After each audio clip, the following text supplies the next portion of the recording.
チャンネル登録、高評価、メンバーシップへの加入よろしくお願いいたします。はい、皆様こんばんは、聞こえておりますでしょうか。どうもこんばんは、カラスマ100です。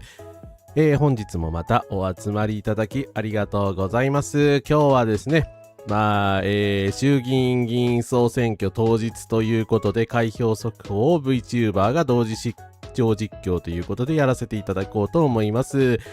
皆様投票お済みになられたでしょうか。8時から行われる開票速報について、各種報道などを見つつですね、実況してみようと思っております。テレビの放送などはさすがにできませんが、ニュース画面などはですね、いつものようにですね、流しておきたいと思いますので、よろしくお願いします。一緒に民主主義の話をしましょう。ということで、現在進行形の社会問題、政治問題に扱いますので、視聴にはご注意ください。また、カラスマ配信中、近所や集中で思わず笑ってしまうことがありますが、真剣にお話ししております。はい、ということでですね、生姜さん、ケイトさん、ミニラトルさん、ペタさん、リホさん、リホさん初コメありがとうございます。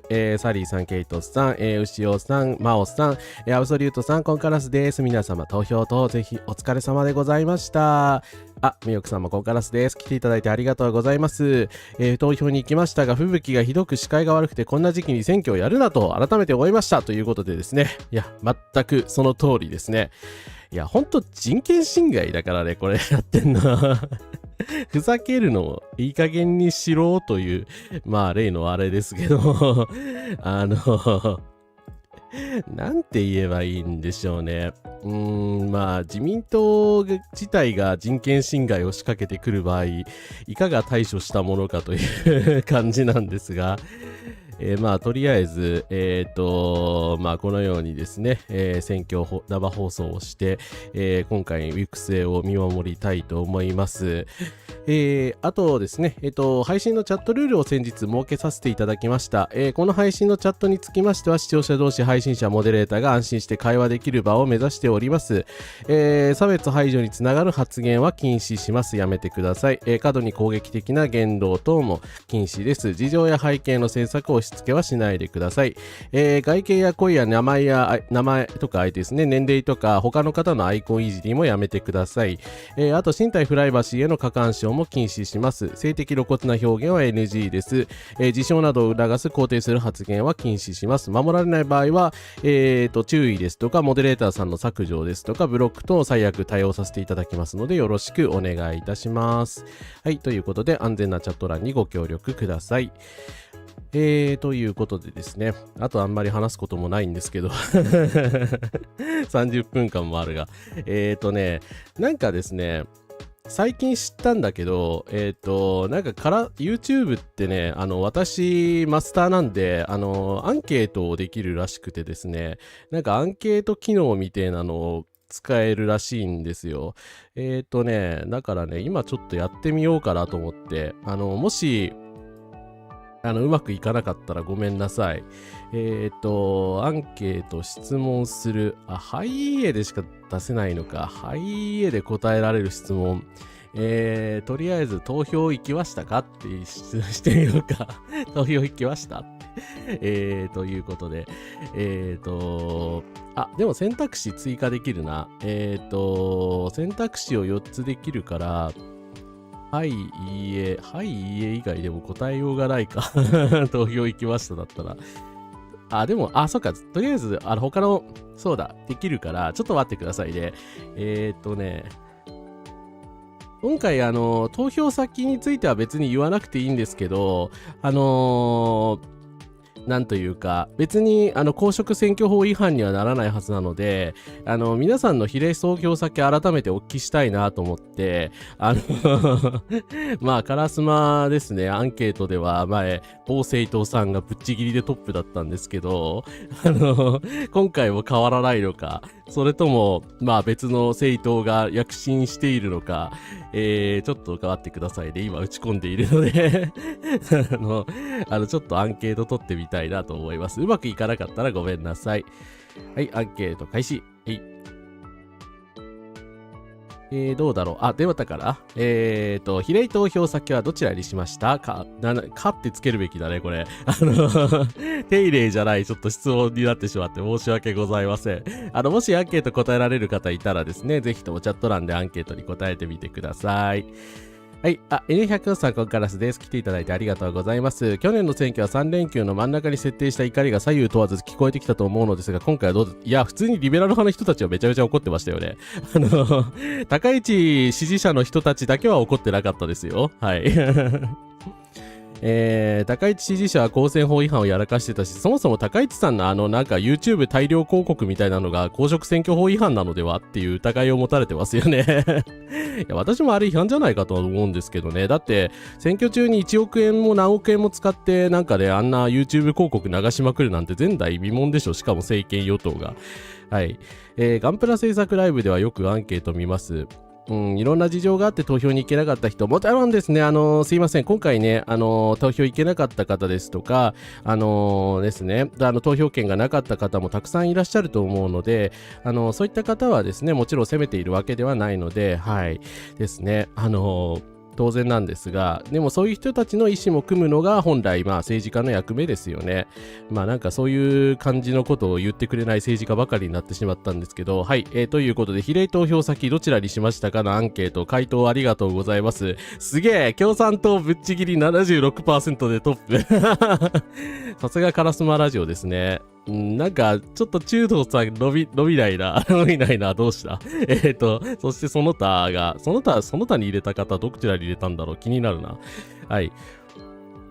アンケート入れましたって方ありがとうございます。ネット上の高校が資金がたくさんある与党がそう圧倒的に有利ですからね。だって政党交付金使えるんですよ。有利に決まってんじゃないですか。ね、あんなの違反でしょ。ダメだと思うんですけどね。はい。はい。ごみさん、コンカラスです。木のりおさん、伊沢さんもコンカラスです。予想外の天候ですし、繰り上げと延べ投票を認めていいと思います。いや、ほんとそうですよね。在外投票先の人とかで、投票権を事実上奪われているので、いや、ほんととんでもねえ話だと思いますよ。今日も流れてきましたし、動画の中に今回の候補者の演説動画入ってるんでアウトじゃないですかね、自民党広告。そうなんですか？今回の候補者の演説の動画入ってんの？でもそうか、高市か。高市さん本人もだってね、候補者ですからね。やっぱりアウトなんじゃないですか、あれ。不快だから、選挙期間中、さっきオンにしてきたけど、すべての動画の、ですね、最近の動画の、ライブ広告をオフにしてたんですけど、絶対高市の動画流してたまるかと思って。はい。小選挙区も比例も共産党入れてきましたということでありがとうございます。左翼が集結してますね。中道も少ないのさすがここって感じですね。なんか味と感がある。はい。高市の動画あそこまで行くともはやスパム。いや、スパムですよ、あれは。だって強制的に見させられてたでしょ、全国民っていうか全市民が。だから有権者でない方も見させられて、無理やり見させられていたし、もう有害極まりないと思いますし、ね、広告はちょっとおかしいですよ。民主主義国家でやることではないと思いました。はい。まあ、中道さんに入れずにね、そうだね、共産党さんに入れた人も多いんでしょうかね。アンケート入れました。りほさんありがとうございます。いや、高市はもちろんそうなんですけど、名前忘れちゃいましたが、別の候補です。あ、そうなんですか。別の候補者も出てたんだ。まあ、日本保守党も参政党も出てたっていうから、まあ、なんかやることはほんと一緒だなと。まあ、もちろんね、共産党さんも広告出してるし、その YouTube 広告自体は違法じゃないんだけど、はい。そういえばツイッターの総合さんも以前はチーム未来に入れたけど今回は共産党さんに入れた。へえ、あ、そうなんですね。それはすごい心境の変化があったのかな。今朝の朝刊に自民党の宣伝載ってたのは問題ではないかと。今日の朝刊にも載ってたんだ。なぜかあの動画コメント欄が空いていてかなり疑問に思うようなコメントら批判のコメントが並んでました。そうみたいですね。はい。動画ページにまで飛ばないとね、コメント欄見れないんですけどね。だからね、自民党支持者の人たちにさえ、いや、高市さん、それはどうなんですか、ちょっと卑怯すぎないみたいなこと言われてるのは、ちょっとって感じですよね。高市さんってちょっとお考え直した方が良かったんじゃないですか、広告については。はい。落選運動はね、今日も合法ですので、皆さん勘違いされないように今違法行為をしているわけではありません。はい。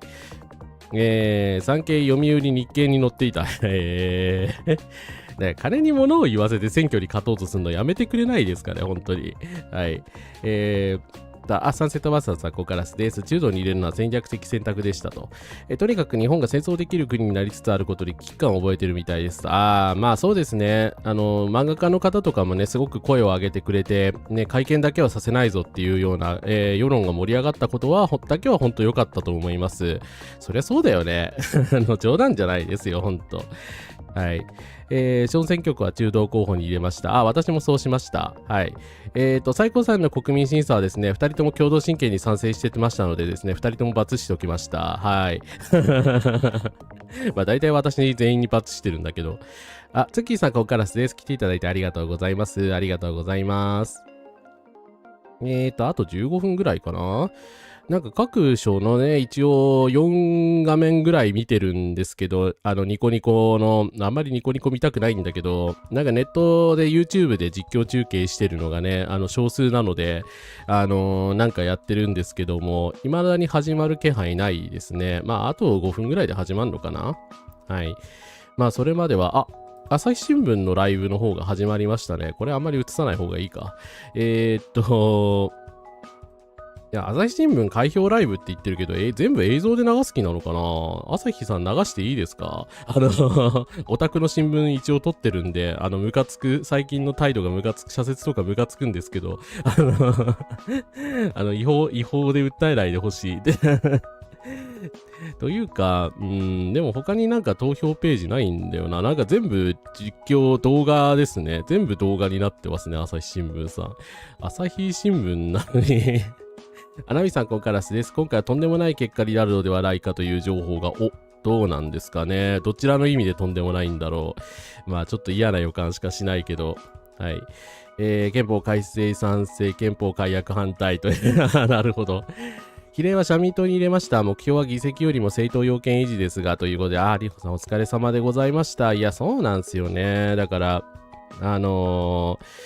政党要件もね、社民党維持してもらわなきゃいけないですけど、今回ちょっと厳しいのではないかという見通しなので、ちょっとね、心配ですね。はい。お椿さんだけでも言ってほしいですけどね。国民審査ってほんと形骸化してますよね。高須さんは自主避難者をみなし仮設住宅から退去される判決に賛成を入れてた。そうなんだ。それ知らなかったな。罰しといてよかった。共同親権の情報を取り逃していたため審査は×し忘れました。そうなんだ。いや、でもまあ、毎回×しとくぐらいでいいと思いますよ、あれは。全然私悪気もなく普通に×してるんだけど。まあ、できる限りで、まあ、情報収集して×しとくっていうのが、まあ、私も選挙前すいません。流すようにしますね、そういう情報ね。はい。小選挙区は自民、国民、共産だったので共産党に入れました。だかな。まあそれだともう共産党さんに入れるしかないっすよね。でももう共産党さんがね、やっぱり小選挙区で勝ちに行くの厳しいですからね。任期が短かったせいで国民審査の対象者も少なかった。なるほど。そうですよね。1年半しか経ってないですからね。1年半しか経ってないのにまた選挙やってんですよ。本当おかしいでしょ、この自民党とかいう政党。はい。私はおかしいと思いますが、はい。世の中の人はそう思わないのかな。いや、左派政党生き残ってくれないとまずいっすよ、本当に。いや、朝日新聞はね、まあなんか、とんでも記者が何人かいるんで、そういう人たちがやると本当ネトウヨみたいな論調になるんですよね。TBS のサイト少し変わったね。はい。各政党の投票じゃねえ、議席数が配信されるようになりました。朝日新聞は相変わらず動画を流してますね。さすがに音声は流しませんが。はい。道の海賊さんこんばんは。来ていただいてありがとうございます。ありがとうございます。中道なんかね、国民が出てる選挙区に立候補しなかったですよね。野党共闘してんのっていつどういうことみたいな。国民民主党に入れろって言うんですかっていう。まあちょっと、びっくらこいた感じがあったんですけど、はい。中道さんに言いたいことたくさんあるんだけど、まあそれは後の配信でするか。あれ、小選挙区1議席減ってないですか？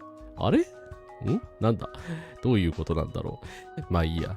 国民審査白票で入れてしまいました。もっとリサーチしていればと後悔ということで、なるほど、お疲れ様です。まあ確かにね、国民審査入れたところでね、罷免はされないんですよ。罷免はされないんだけど、プレッシャー与えることはできるんで、わかんなかったら罰つけといた方がいいですよ。それもめちゃくちゃかもしれないけど。やっぱりね、ちゃんと見てる、関心を持たれてるっていう風にね、思われるみたいなんで、はい。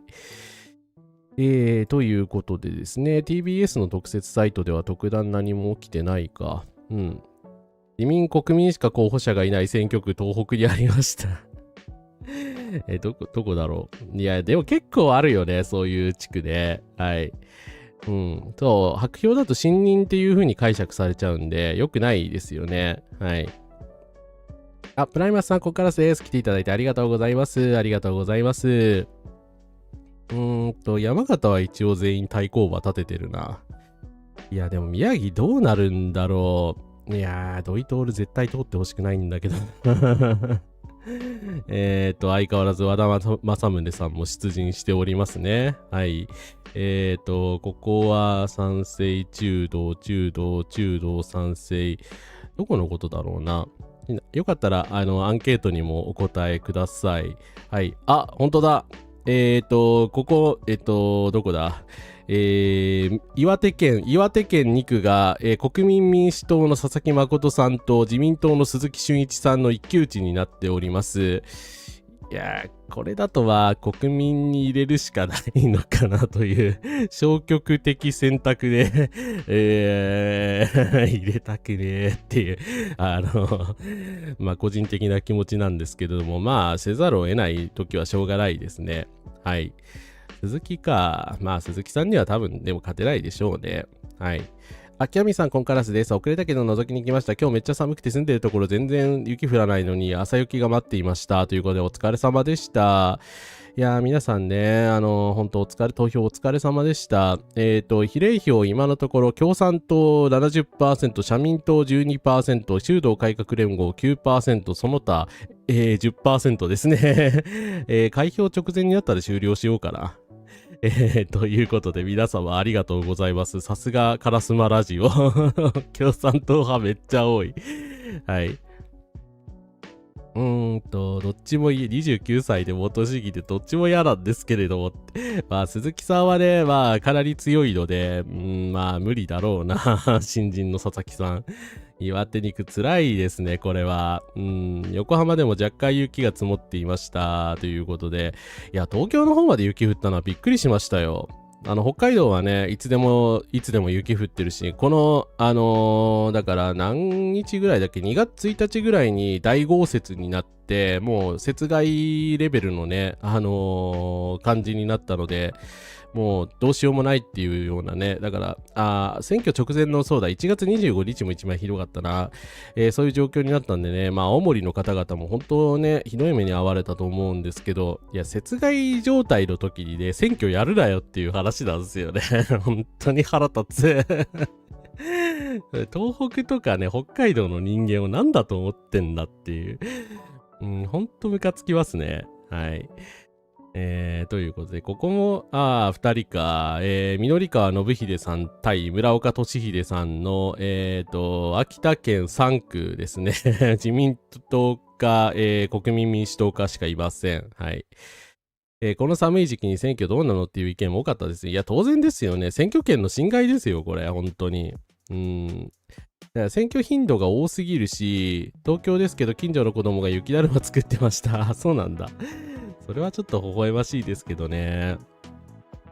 いやー、しかし、どうなるのかな、この選挙。まあ、無投票がね、結構だから 3% ぐらい投票率減るのではないかっていう風に言われてますので、その場合、高市さんにとって不利になるか有利になるかちょっとわかんないんですよね。だから、不利になってくれればいいけど、有利に働いた場合、とんでもないことになるのではないかという、ちょっとね、見方も出てますよね。はい。選挙自体は大切だが、重要なのは選挙の時期と投票期間の延長ですと。まあもちろんそれも大事ですね。はい。選挙自体がね、ダメだと言ってるのではなく、選挙頻度自体がね、多すぎるっていう話ですね。はい。茨城国も自民国民の二択で仕方なく国民に投票しましたというか、そうなんですね。お疲れ様でございます。投票ありがとうございました。ああいう人たちを排斥してはいけないと思いますっていう、いや、本当にね、雪国はね、本当だから青森の方とか投票できなかった方いると思うんですよね。とんでもねえ話ですよね。投票権侵害だろっていう。全国ブレックの比例代表に一本化しませんか、我が国の選挙は。いや、比例代表にね、一本化してくれればいいんですよ。そしたらね、ネトウヨの人たちには言いたいけど、あなたたちの大好きな参政党だって比例一本にしたら伸びますよ。小選挙区に出す必要なくなるから。伸びますよ。どうですか、比例代表に一本にするっていうのは。ちなみに比例代表のみにしたらね、確実に社民党さんも、令和さんも国政政党として生き残れるし、共産党さんは爆伸びしますね、おそらくね。自民党は多分壊滅的ダメージを受けると思いますけど、はい。いや、雪下ろしで人が楽だったりしてるのでですね、もう本当嫌になりますね。はい。東北海道は比較的野党が強いので、これでを狙っていたのかな。ありえますね。北海道野党ね、一応、北海道は、中道もとい立民王国と言われているので、大体元立憲の候補者さんがいっぱい立っているんですけれども、ただね、今回自民党にどの選挙区でもあんまり優位を取れていないと言われてるの、大月さんぐらいかな、確実に立ってるんじゃないかって言われてんの。だから全員負けてもおかしくないっすね。はい。金湊さん、コンカラスです。来ていただいてありがとうございます。地獄の選挙区でしたので、目をつむんで鼻をつまんで国民民主党に投票しました。お疲れ様でございました。電磁投票と在外投票が間に合わなかったことも忘れないでください。そうですね。だからね、在外投票も間に合ってないし、電磁投票も間に合ってないし、ほんと、選挙やり直せよっていう感じですよね。ここまで来ると。はい。青森は確か通信障害で投票できないところがあったはずですと。維新王国の大阪、北海道と東北を見習ってほしいですね。ただね、北海道は地域的な理由もあるとは思うんですけどね。やっぱり沖縄と同じで植民地なので、はい。だからね、我々和人としてはね、なんというか、入植者としてここにいるので、ちょっと複雑な気持ちはするんですけどね。キッズさん、ここからです。ノーカンっていう。いや、本当にね、ノーカンにしろよ、この選挙って。もういいよっていう。ということで、アンケートちょっと終了します。アンケート機能初めて使いましたが、いいですね。これありがとうございました。共産党 64%、中道改革連合 13%、伸びたね。社民党 12%、その他 11% でございました。67人の方投票していただきありがとうございました。ありがとうございました。はい、すげえな。共産党のパワーすごすぎる。我々がだけがね、有権者だったら、これはあれですね、共産党が与党ですよね。で、野党第一党が中道改革と社民連合になって、まあ、その他自民党とかは放末性あるいは消滅みたいな参政党0票みたいなですね烏丸民主主義を実現したいな。はい。エモートもありがとうございます。エモートしていただけるとね、ハートとかいただけるとですね、ライブ配信が、伸びるらしいので、よかったら、バンバンエモートしてください。はい。ですね。アンケート機能面白いですよね。これはもうソビエトだろって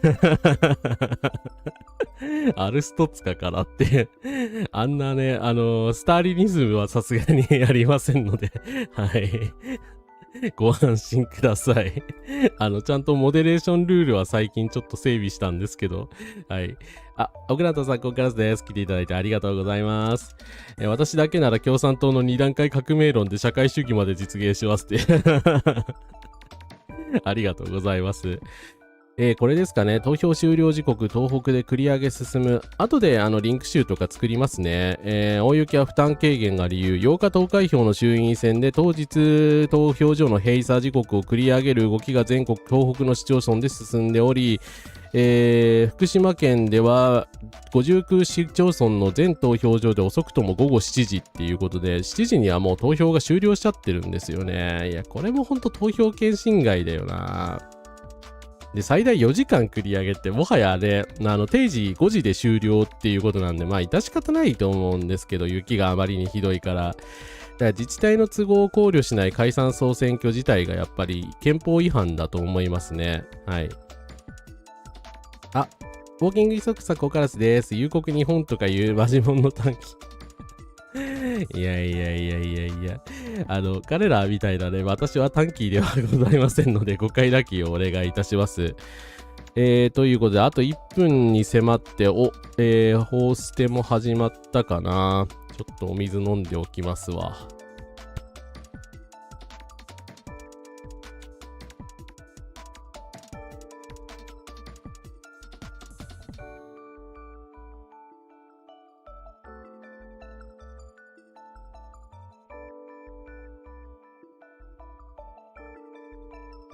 路面ツルツルでめっちゃ怖かったですが、無事投票行って帰ってこれました。お疲れ様でございました。ケイレスヨツさん、ここからです。比例区に投票したからといってファンとは限りません。夏竹信之さんは比例区で共産党に投票。そうなんすかそれは事件だな。はい。まあ、松竹さんの話もしなきゃいけないんだよな。ありがとうございます。こんな選挙で信任を得たとか言って生きられたらほんと腹立ちますよね。あと15秒ぐらいで開票開始みたいですね。どうか01だけはという感じなんですけど、はい。議席予想がもう出ている？議席予想で、自民党313と321、中道44から50。マジか。共産党はが3議席から5議席いや、ふざけろ、この。不正選挙だろ。いやー、マジか。いや、皆さんごめんなさいね。すいません。ショックを受けるかもしれないっていうことをちゃんと言わなかった気がするんですけど、すいません。こういう結果になるのはね、皆さん予想してたと思うんですけど、まあね、これをめげずに頑張りましょう。はい。いや、なんかもう選挙特番終わりでいいか、これ。ひどいなぁ、ちょっと。予想、これ、すごくないですか、ちょっと。いやー、318ってマジかいな。中道振るわず、やはり50議席いくかいかないかって、共産党さん3議席 ?3 政党 15?15? いや、10から随分積み増ししましたね。はい。未来12。まゆちさん、コンカラスです。わー。陸屋どころか。はい。ですね。いやー、変わらないですね。頑張ってもやっぱり厳しいですね。ゲーム配信に切り替えますかいや、さすがにそれはしないから。はい。いやーでもこれ誤った選択ですよ、本当に。間違ってますよ、マジで。はい。12はちょっと厳しいな。いやー、これは厳しいぞ。マジで。はい。チーム、まあ、社畜はちょっとごめんなさい。あまりいい言い方じゃないけど。いやー、でもね、チーム未来ね、これは、12も取るんかいな、これが。マジですか。与党で356議席だから、で予想だから、3分の2超えたってことですかこれ、改憲勢力が。ですよね。ですよね。はい。いやー、マジか。まあ、大体予想はしていましたけどね。今回に関してはね。はい。でもなんかあれ ?NHK の方の速報が出てないのかなサイトが落ちちゃったのか。はい。ぬこっこさん、コンカラスです。超絶円安になる予感がしますということで、そうですね。はい。TBS はちょっと控えめですけども、自民200は確実という予想になっていますね。はい。いやー、NHK 今ぐるぐるしてますね。はい。つうことでですね。田原風花さん、コンカラスです。自民党単独過半数というニュースの声で目覚めて最悪の気持ちです。いやー、単独過半数か。でも、朝日新聞だともうちょっと控えめに出てるな。247になってますね。でもこっちだと273になってる。どっちが正しいんですか、朝日さん。よくわかんない。あなたのサイトよくわかんないよ。まあ、でも大方が300議席前後で、3分の2、そうか、自民党だけで3分の2を超える可能性が高いのか。っていうことですね。はい。すいませんでした。そうでした。310で超えるんだった。はい。マジか。自民党だけで会見できちゃうのはさすがにやばいですね。はい。今、速報が入りまして、森下千里さん当確、安住さん負けましたね。負けたか、安住。もう、勘弁してよ、もう。本当にもう。負けたか。いやー、さすがにな。いや、私、安住さんあんま好きじゃないけど、デマゴーグに負けましたか。いやー、これはひどいな。全国が、なんかね、兵庫の方が予告というか、まあ、不吉な予言してて、すべてが兵庫になりますと、明日から日本は兵庫になりますっていう風に言っていらっしゃった人がいたんですけど、まあちょっとそんな悲観的にならないでと言いたいとこだったんですけど、これはありえますね。デマを流した森下千里が勝っちゃいましたからね。いいか。すいません。ちょっと落ち込み気味なさすがになってしまいましたが。ドメキレオさん、コンカラスです。青猫のトルソさん、初コメありがとうございます。自民支持者の上に頭に雪降らなくて積もりもしなかったのか。いやー、でも、これはちょっとね、なんか不動票の人はむしろちゃんと言ったっていうことですかね。事前投票とかで、高市さんを支持するために、ちゃんと雪の中投票しに行ったということなんでしょうかね。その熱意ね、その熱意別なとこに使ってほしかったなーっていう気はしますけど。東北、宮城か。宮城全滅ですね。宮城は全区とも、自民党が制したそうでございます。4区出てますね。宮城4区、森下千里さんが、当確勝利、安住さん、中道改革連合負けました。そして宮城県は全区が、自民党候補者が勝利ということですね。厳しいな、これ。ちょっと本当に厳しいぞ、これは。これは厳しい。宮城これからどうなっちゃうんだろう。はい。さすがに泣いていいですね。いや、ほんと泣きたいですね、マジで、これは。泣くか。いやー、これが分かり通るとほんと何でもありになりますよ。斎藤元彦王国になっちゃうでしょまあ全てが元彦になるって言った方々正しかったね。もう、泣くか。泣くはしばらく。食料自給率もわからないやつが安住に勝ったという。いや、興味をそこにしたいですね。いやー、まあ、すでに日本は兵庫だったんですかね。極とネオリベしか勝てない国になってしまったのか。タネコッコ参考カラスです。初コメありがとうございます。なんてことだ。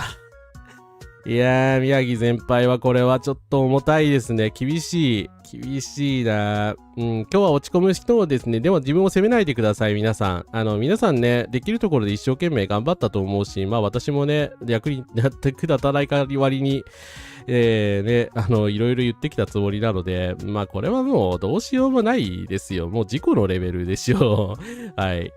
どうにもできないっすよ。はい。いやー、でも、ナチ党かっていうね。でも、これで会見まで行きそうになったら、ほんとね、ナチですよね。だから、会見だけはほんとさせないようにしないと。まあ、高市早苗って書いた無効票意外と少なかったんじゃないですかね。共産党畑野さん当確？マジで？ちょっと待って。ちょっと待って。ちょっと待ってくださいね。今、顔してちょっと待って。畑野さんマジでそれは嬉しい。おめでとうございます。おめでとうございます。とりあえずちょっとまだ情報出てないけど、ありがとうございます。おめでとうございます。ということでですね。ちょっと待ってくださいね。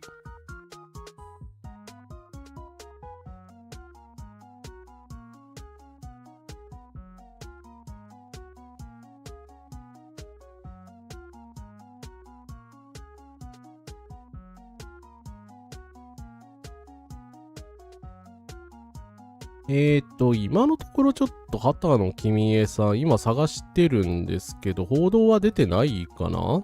はい。でも、比例南関東ブロックで探せば出てくるかも。はい、ちょっと今探してみますね。ごめんなさい。NHK のニュースサイトが落ちていて、なんか、比例でね、バーって見れるサイトがないんですよね。ちょっと、まあ、もし、ちょっとまだ未確認ですが、共産党畑野さん当選したそうなので、おめでとうございます。おめでとうございます。ちょっと未確認情報ですが。いやー、でも、ね、東北の方のブロック、南関東の方のブロックで取り戻してよかったです。はい。ということで、畑野さんでございます。いや、本当にこの選挙結果でもってみそぎすんだって。いや、裏金議員ね、全員公認みたいな感じに、今、玉木雄一郎が当確しました。はい、どうでもいいです。とりあえず食料自給率の 100% にするとのことなので、さっさと減反政策をやめていただきたいですね。はい。いやー、これからね、マイノリティの人への排斥がさらにね、悪化するのではないかという気がしますよね。カラスの目にも涙。ためともさん当確、おめでとうございます。おめでとうございます。おめでとうございます。おめでとうございます。はい。まあ、共産党さんはね、さすがに、いや、でも3議席で終わり？マジで ?3 議席で終わりじゃないだろう。終わりじゃないって言ってくれ。マジで。感情のジェットコースター。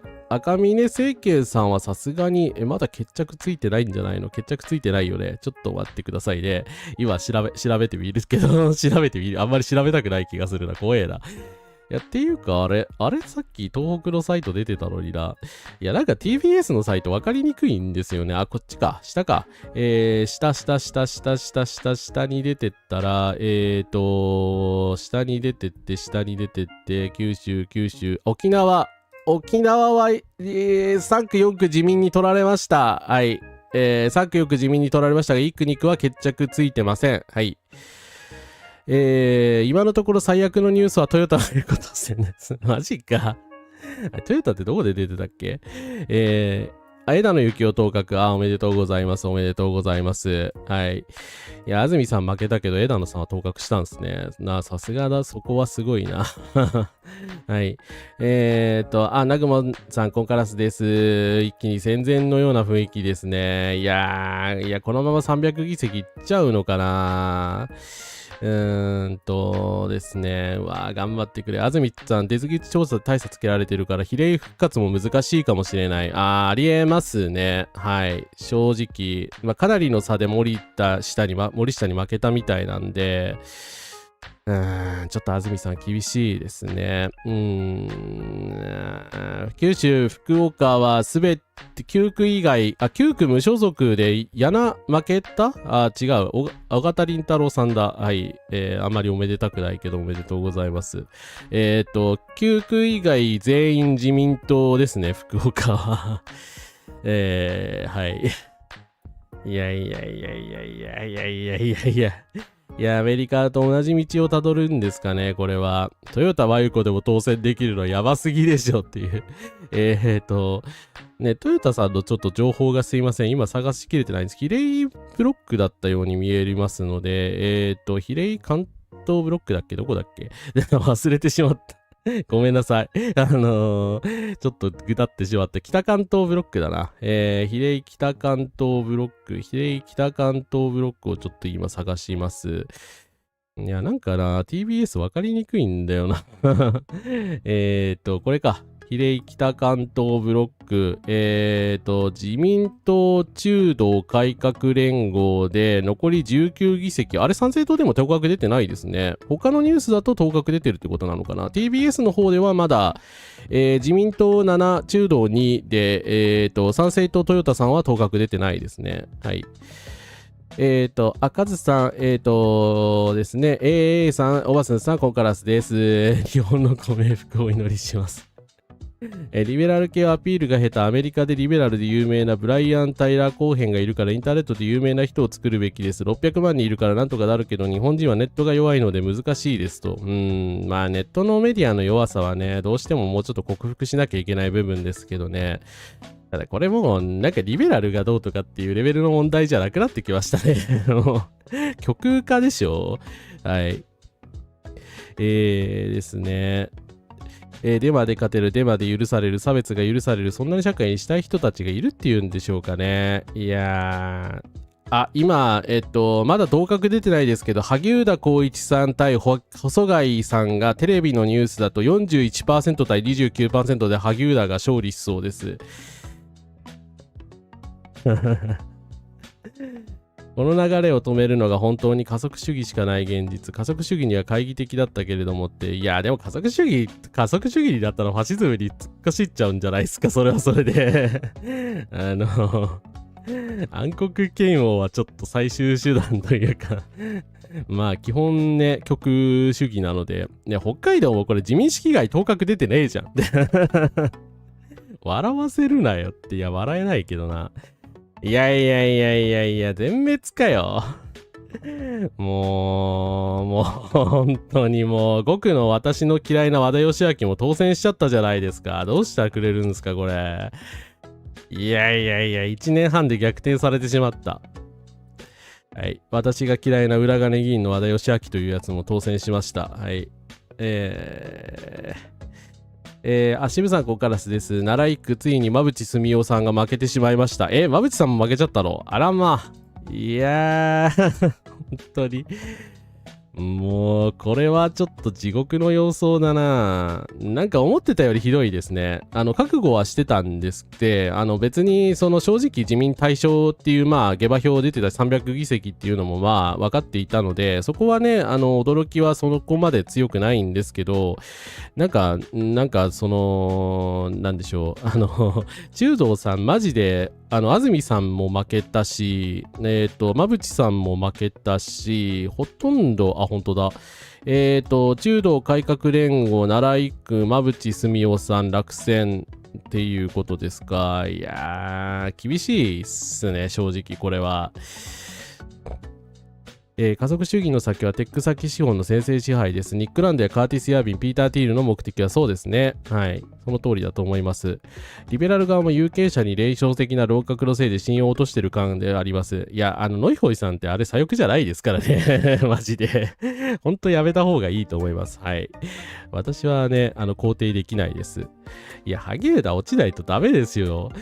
現在この国から状況から推察しても日本人の国民性がひどいという結論が、いやでも海外から今注視されてますからね、この選挙。そう言われちゃいますよね、マジで。いやー、最悪だよ。本当に。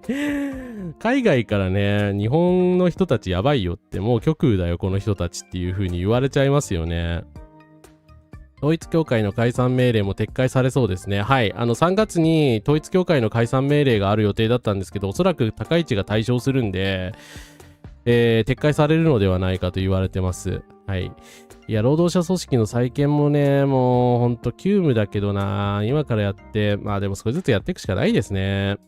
裏金金に投票する人がいるってことが困るというか、戦前は国民が得られる情報も影響力も限定されたけど、選挙憲法下でこの言い訳は通用しないですからね。いや、本当にね、今回、渡辺裕二さん、コンカラスです。裏口議員、裏金議員がね、たくさん当選しているという事実を考えていただきたい。北海道5区のね、和田もね、裏金議員ですし、まあ他の人たちもね、軒並み裏金な人たちなわけですよね。裏金を認めるということでよろしいんですね。私は認められないけどなーっていう。まあ東京はさすがにでも自民党出てるのはまあ一部か。平さん、14区、松島さん、20区、木原、そうか、宮本さんも負けてしまったか。まあ、小選挙区ではどうしようもないか。25区、井上さんか。はい。東京の裏金議員はまだ当確は出てないのかな。いやー、和田義明インタビュー答えてる。ムカつく。本当にムカつく。腹立つ。はい。裏金議員なのに。長野1国は全滅です。そっか。でもみんなさん、あまり思い悩まないでくださいね。もう、なんか、区とかそういう問題じゃない、地方がどうとかそういう問題じゃないと思います、この結果は。はい。やっぱり高市さんのね、まあ、ポストトゥルース戦略、まあトランプ主義でね、日本は勝てるという、まあ彼女の作戦がハマっちゃいましたね。で、この転校もまあやっぱり天の助けというか、味方して、不動票の掘り起こしも叶わずですね、自民党のそういう岩盤支持層とかネット見て事前投票行った人が、まあ勝ってしまったという感じですかね。はい。まあ総括するにはちょっと早いですけど、はい。ですね。ポケモンが韓国でイベントやってた時点ですでに嫌な予感はしていました。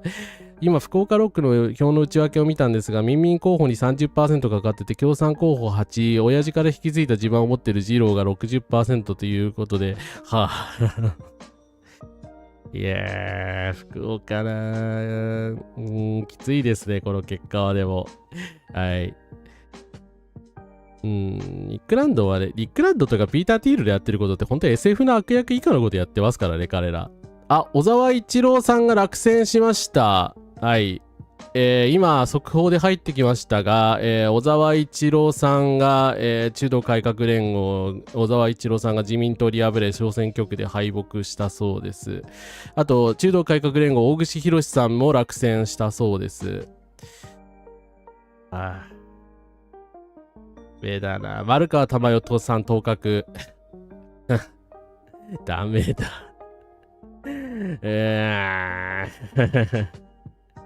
マジかよ。マジかよって言いたくなりますね、これはもう。ちょっと TBS ではまださすがに当確出てないけど、まあ、もう、いやー、でも丸川さん有利でね、まあ、進んでるという評判なので、おそらく当選しちゃうんですかね。裏金も統一教会もほとんどの日本人にとってそれが何ですからね、という。そう、リベラル派が今回どこに入れたらいいか分かんなかったんですよ。いや、ほんとこれ、中道さんだから、やっぱりリベラル派を切り捨てたことが完全な間違いだったでしょ、これは。だから立憲と、だから共産党さんはちょっとだけど、自民党には入れたくないっていうリベラル派の人たちが、多分今回国民民主とかに逃げましたよね。国民民主とか維新に逃げたと思うので、あとはまあわずかな人たちは共産党に入れてくれたと思いますけど、まあそしたらおそらくですね。はい。まあでも立憲民主党のままで言ってたからっていうのはね、言ってたからといって、まあ比例代表では、比例票というか党としての人気は下がっていたので、まあどうにもならなかったもんかな。金張って動かせるやつ主導で短期決戦に持ち込まれるときついですね。選挙がただの広告合戦になってしまいましたね。はい。トランプは3年後には消えるわけで、その時日本だけ孤立してしまう可能性がありますね。いや、本当にね、その可能性出てきましたね。いやでも本当ね、私は責めないですよ。だから、私はね、どうせ逃げられないし、逃げる気もないですけど、海外に逃げたりとか、まあ、海外で資産持ったりとかですね、できる余裕のある方はね、した方がいいかもしれないですね。はい。そう、中道は主張をね、高市批判に振り切らなかったこととね、左派排除したのがね、原因じゃないかという気もしますけど、まあ、ただまあ、これからいろんな分析が出てくるでしょうね。D さん、コカラスです。裏金が誰かっていうののオルポリリはあまり知られてなさそうですね。すすきののイベントとかラジオ国とかまでがっつり広告入れてきまがった。あ、そうですね。すすきののね、オーロラビジョンとかにも広告入ってましたよね。ブライアン・タイラー後編はコメディアンだから喋りがうまいし、一般人に何が不利益なのか分かりやすい。専門家を呼ぶし、民主党議員にめっちゃインタビューしてるし、メディア戦略を変えるべきですね。だから日本ってね、やっぱりそのメディアに広告出せるお金がないんですよ、あんまり。まあそこがね、やっぱりその、ね、大企業がみんな自民とか他の国民とかそういうネオリベ政党寄りだから、ね、そこですよね。はい。ですね、静岡出身の私の知り合いは小選挙区は上川陽子に入れたらしいですが、彼はもうかなりびっくりしているそうです。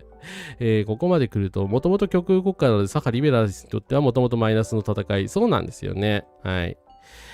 平安住さん、コカラスです。野党のあれこれが原因とかいう次元ではないですね。はい。そうですね。もうもちろん野党側にもね、いろいろあると思いますけど、もうそういう次元ではないですね。だから日本全土が標語化したっていう感じですよね。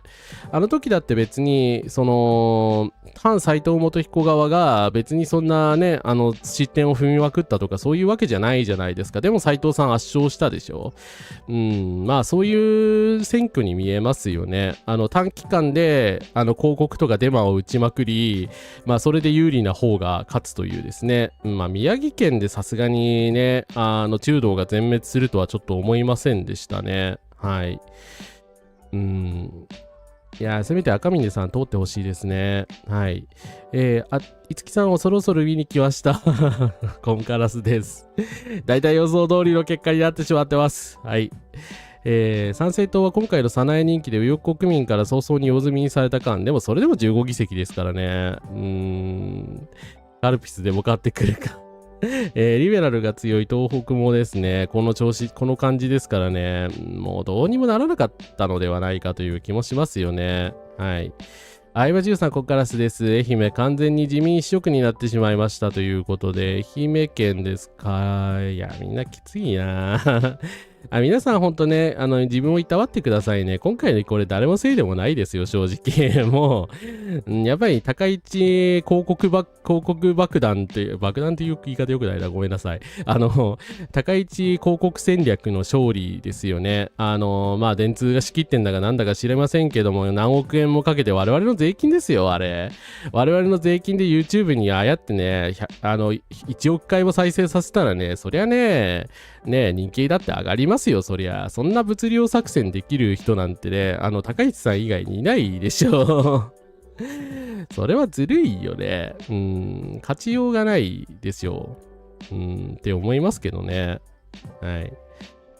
ですね。いや、でも左派の再編成は必須だと思いますよ。っていうか、中道さんはちょっと考え直してくれ。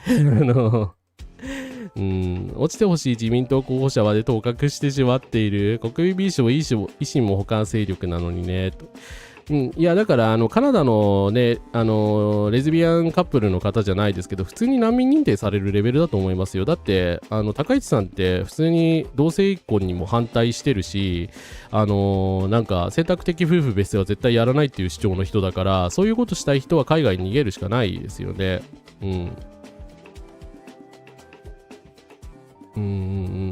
やっぱつれわさん、鈴内さん、コンカラスです。本当に嫌だわ、この国。敗因は単純で大きな政府を掲げているのに食品用品減税という格差拡大策、将来的なビジョンを見出せない自民党の改善みたいな違いを見出せなかった。そうですね。まあ自民党との差別化に失敗したというのは間違いなく、それは言えると思います。それはまあ、野党っていうか中道の責任ですね。はい。ですね。杉田水脈は落選の見込みらしくてそこは良かった。そこだけは良かったですね。いやー、まあそれぐらいしかいいニュースがねえな、今回。そうですね。5区は、維新になったんで、維新、梅村さんが当確で、大石さん持ちましたが、杉田水脈は落選ですね。まあとりあえずは、お疲れさんでした。ただ湊龍介さんも落選しちゃったし、おそらく、比例重複でなるので、大石さんか杉田水脈さんが、まあ杉田さん復活してほしくねえけど、大石さんだけ復活すればいいんですけどね。はい。っていう感じですね。そもそも世襲して資産を持っている人間の権利を守るために本母制度も整備されているっていうね、裏金が気にならなかったかとなると、前回の衆議院選挙は一体何だったのかという、裏金は気にしてたんじゃないですか。裏金は気にしてたけれども、1回落選したから、まあ1年半経ったからみそぎが済んだというですね、まあ自民党側のナラティブに乗っちゃった感じですよね。はい。だから高市さんのね、私は裏金議員さんをね、肯定しますという、まあ説得にみんな乗っちゃった感じですよね。メソメソ参考カラスです。初込みありがとうございます。お邪魔します。宮城で中道全滅はショックです。ということでですね。いや、本当ですね。ちょっとこれは衝撃的ですわ。はい。ある意味一番やばいですよね。だから、まあ、デマを流してたじゃないですか。一部の人たちが。デマを流して、まあね、中道のね、リーダーの一人だった安住さんが落選してしまった。ね、比例復活もおそらく難しいっていうことなので、ちょっとこのやり方されるとね、もうどうにもならないですよね。勝ちようがないでしょう。岸田石破が嫌いで自民党を支持しなかったっていう人が戻ってきたっていうのはあるでしょうね。柔道はレッド戦略がダメって言われるけど、自民賛成国民と同じことをしてる姿は見れるたくないんだよなというか、同じポピュリズムでもやっぱりちゃんと事実をもとにね、デマをまかないっていうのが当然なので、そうなるとやっぱりネットの法整備をしてくれないとどうにもならない気がするんですけど、ただ今回与党がこれデマを仕掛けて、斉藤元彦が全国に広がっちゃったじゃないですか。これ本当にトランプがやっぱ政権取ったので同じ形なんでやばいですよね。法整備する気ないでしょ。だから自民党が円安とかでそのうち自戒するとは思うんだけど、円安とかの別の問題で自滅してくれないと、おそらく政権交代とか起きないし、真正面からそうやってね、ネット戦略を変えさせてくださいとか、差別を禁止する法律とか、そういう動画をね、政治系の動画を収益化する法律を、収益化を禁止する法律を足してくださいとか言っても、おそらく高市自民党である限りは絶対に承服されないと思いますので、はい。そのことはちょっと前提に考えるしかないですね。はい。だからその中でやっぱり我々生き延びなきゃいけなくなっちゃいましたね。いや、これ厳しいな。分かってたけど厳しいな。なんだかんだ言ってやっぱり極右票の舐めてはいけないというかね、彼らは強いですよね。はい。この敗北だとショックすぎるから慰めてください。いや、皆さん本当に皆さんが悪いんじゃないんで自分を責めないでくださいね。自民党300議席予想が出た時点で左派リベラルの有権者がこれ以上の右傾化を阻止するという視点が持てなかったのではないかと。でもどうなんでしょうね。あの時から多少慌て出した人もいたとは思うんですけど、やっぱり全体に伝わらなかったのかな。気持ちに蓋をしないで自分の心をいたわろうと思います。はい。でも今回卑怯な手使って勝ってますからね。だから成功法で負けたわけではないというのは、まずは、それは間違いなく言えると思いますよ。それは別に言い訳じゃないので、はい。大阪府知事と大阪市長当確出たそうです。はい。いやでも本当自民党が自民党であるから支持するっていうのはそれはね申し訳ないけど民主主義じゃないですからね、権威主義国家ですからね。だから自民党が自民党である限り自民党ブランドで支持されるのだから、自民党がどんなにひどくなっても自民党を支持する人は支持するし、そうやってね日本は権威主義国家になって民主主義国から脱落していくんだろうみたいなことを言ってる、ちょっとシニカルすぎる人もいたんですけど、いやちょっとそれはシニカルすぎないかと思ったんですけど、この結果を見るとちょっとそういう人が冷笑してきそうで、ちょっとそれも嫌ですね。イラッとしますね。冷笑すんなって感じはしますが、まあただね、正直なんて言うんでしょうね、冷笑する人の気持ちもまあわかるはわかるっていうか、まあこの結果を見たらね、減税有国が1議席取ってるな。共産党さん4議席目出ないのか。というか NHK いつまでぐるぐるしてんだよNHK 完全にサイトが落ちてしまったようですね。はい。ということなんですけど、物流作戦は古代から有効な戦術ではあるし、孫子も戦いに勝ちたければ相手より数を揃えろというし、そうですね、完全に高市の物流作戦にやられた感じですね。うんうん。高市支持する人にどこが悪いのか聞いても、なんかやってくれとか曖昧なことしか言わない。まあ、だから自民党ブランドと高市の権威を支持するってことは、要はね、権威主義ですからね。権威主義的パーソナリティの人たちが、まあ、ナチスドイツを支持したっていう風に言われるんですけど、彼らは権威が、その権威的なね、畑、なんか強そうとか、なんかかっこよさそうとか、そういう、その権威とか権力を誇示することで支持するんで、彼らにね、普通に説得しようと思っても難しいんですよね。それが間違ってるってことを理解していただくには、権威主義をやめてもらう必要があるので、はい。これで自民党が公選法違反に問われないなら、いや、でも問われないでしょうね。そうですね。高市さんはイメージに全振りして、まあそうやって権威的な自分を見せつけるっていう戦略で成功した感じですね。権威的かつ、まあ女性のそういうイメージ、なんか新しそうなイメージっていうのをもうまく利用したという感じですかね。はい。まあでもまあ国がね衰退するとね右派勢力が伸びるのはねどの国でもそうなので、それは別に日本のなんか国民性とかに還元できる問題ではないかもしれないですね。はい。各世界全部そうなので、はい。ですね。選択的夫婦別姓反対とか統一教会の意向を組みすぎってだから結局ね、統一教会の意向を組んで動いてる人たちですからね。だから統一教会の反対してることは基本非常に消極的かやらないっていうことをやっぱり理解してないのかな。皆さん散々言ったんだけどな、統一教会ってあんまり伝わんなかったかな。っていうか大月クレハさん負けてるじゃないですか、畜生応援してたのに。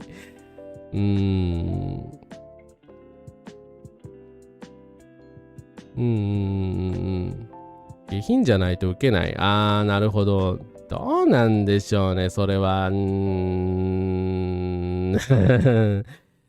うなんだろうね。ただ、アベマプライムみたいな、ところに出てきても、支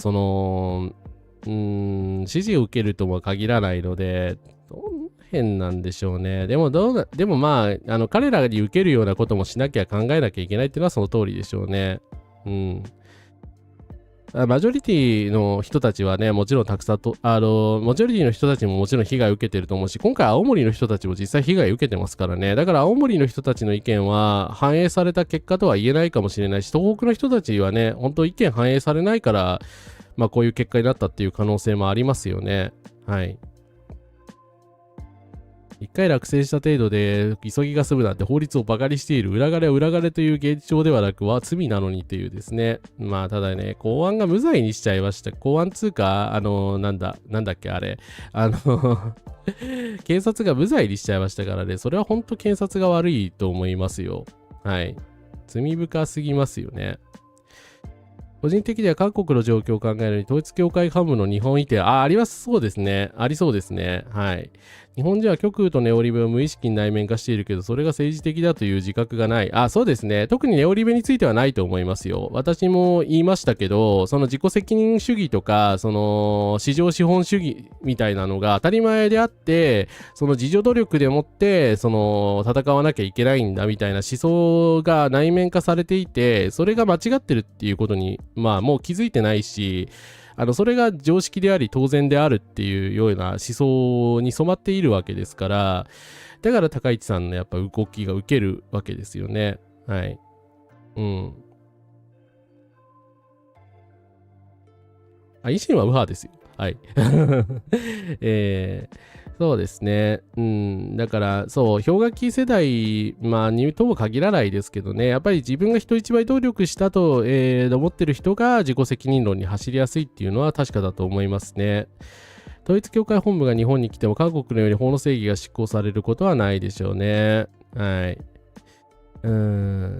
ただデマやネガキャンでね、やりまくってた人たち、高市さんブームが終わったら次どうするんでしょうね。そこがちょっと怖いんですけどね、普通に。はい。うん。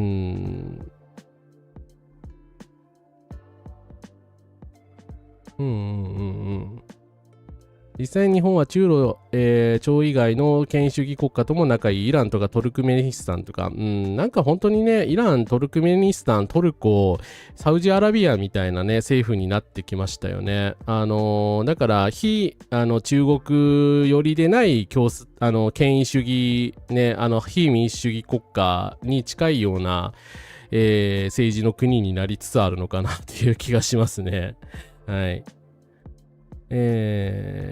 そうですね。中道さんがもうちょっと左に寄ってくれれば、自民、維新、賛成、国民対、中道、社民、共産、令和ですよね。それが大きな、左右の区別で間違いないと思います。自己責任論の内面化はやっぱりちょっとやそっとではね、克服できるものじゃないので、ブランドいいものというイメージがあるが、大手ブランドが信じられないくらい大こけしたり、弱小インジンズがすごいものを送り出したりするっていう。でも日本の人たちはやっぱ政治に関してそういう考えは持ってないですよね。なんか新しいものは多少受ける人は受けるけど、全体の1割ぐらいっていう感じで、なんか、あれですよね。なんだかんだでやっぱり自民党以外に政権を担当する力はないっていう、ストーリーが受けてしまっているので、はい。いやでも本当障害者福祉削られたらやばいですよね、これ以上。でも憲法改正かな、目下の危機は、あとスパイ防止法か。はい。いや、経済合理性を盾にした、そう、福祉の切り捨てだとか、あとスパイ防止法の制定、あと改憲ですよね。で、非正規雇用の人とか、障害者に対する弾圧。はい。NHK は自分たちで見てられなくてわざわざぐるぐる画面を流しているのではないかってお前ら仕事しろや。中国とロシアからすれば何もしなくても勝手に民主主義が破壊されていくっていや、本当にこんな楽ちんな国ないよね。どんどん極右方向に傾いていって、で、勝手に民主主義じゃなくなっていきますからね。民主主義国家として対峙されたら脅威だけども、中国にとっては本当にこんなやりやすい国ないと思いますよ。はい。だからね、老人が金持ち、みんな金持ちみたいなイメージ操作ですよね。はい。ということで、あれ、有田さん、当確あれそうなんですかあれどこだろう現実には労働している高齢者がたくさんいるのになぜ金持ちだという数に錯覚するんでしょうかね。いや、本当ですよね。なんかやっぱり自民党のね、麻生太郎とかのイメージが悪いのではないかという気がしますけど。はい。柔道麻生有田芳生の再選確実ということでおめでとうございます。おめでとうございます。柔道改革連合の有田さん、芳生さんなんですが、比例東ブロックで、比例東北ブロック提出で、再選が確実となりました。東京24区でね、萩生田さんと今回対決する予定だったんですけども、今回細貝さんに交代して、ですね、当選ということでおめでとうございます。はい。日本には民主主義が根付いてなかったわけで、これから勝ち取る戦いが続くんだなと思います。そうですね。民主主義者対反民主主義者の戦いでもう言っていいと思いますよね。権威主義ですからね、これ完全の。はい。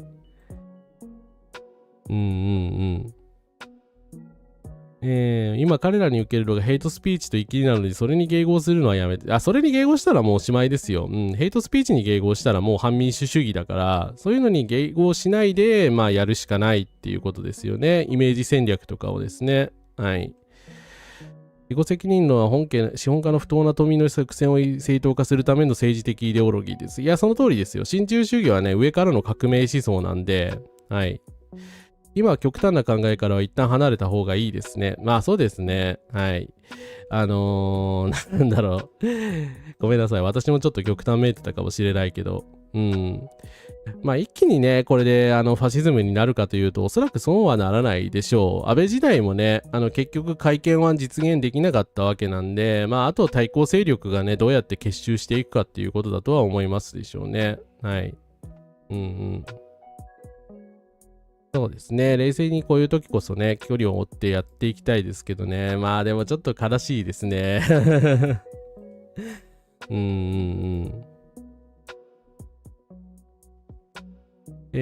高市の次を想像すると地獄すぎますね。いやー、ほんと高市さんのね、尻拭いをしなきゃいけないですからね。それも厳しいよな。だから政権交代したいけど、まあ、円安とかを理由に政権交代をここのタイミングでしちゃうと、野党が全部悪いみたいなストーリーに今度はね、持っていって、またなんかで変なのが当選しちゃうんじゃないかっていう気がしますよね。はい。っていうことですね。バルベルデって何なのかなと思ったけど、反米志向の強い、コマンドとかに出てくる国なんだ。ありがとうございます。烏丸さんとは違って、クリントンやロールズみたいな現代自由主義者ですが、皆さんは共産系の支持なのか、ここの支持者はどうなのか。先ほどアンケート取ったんですけど、6、7割ぐらいの方は共産党に投票している方ですね。はい。それ以外の方は、まあ、3割ぐらいはいらっしゃると思います。はい。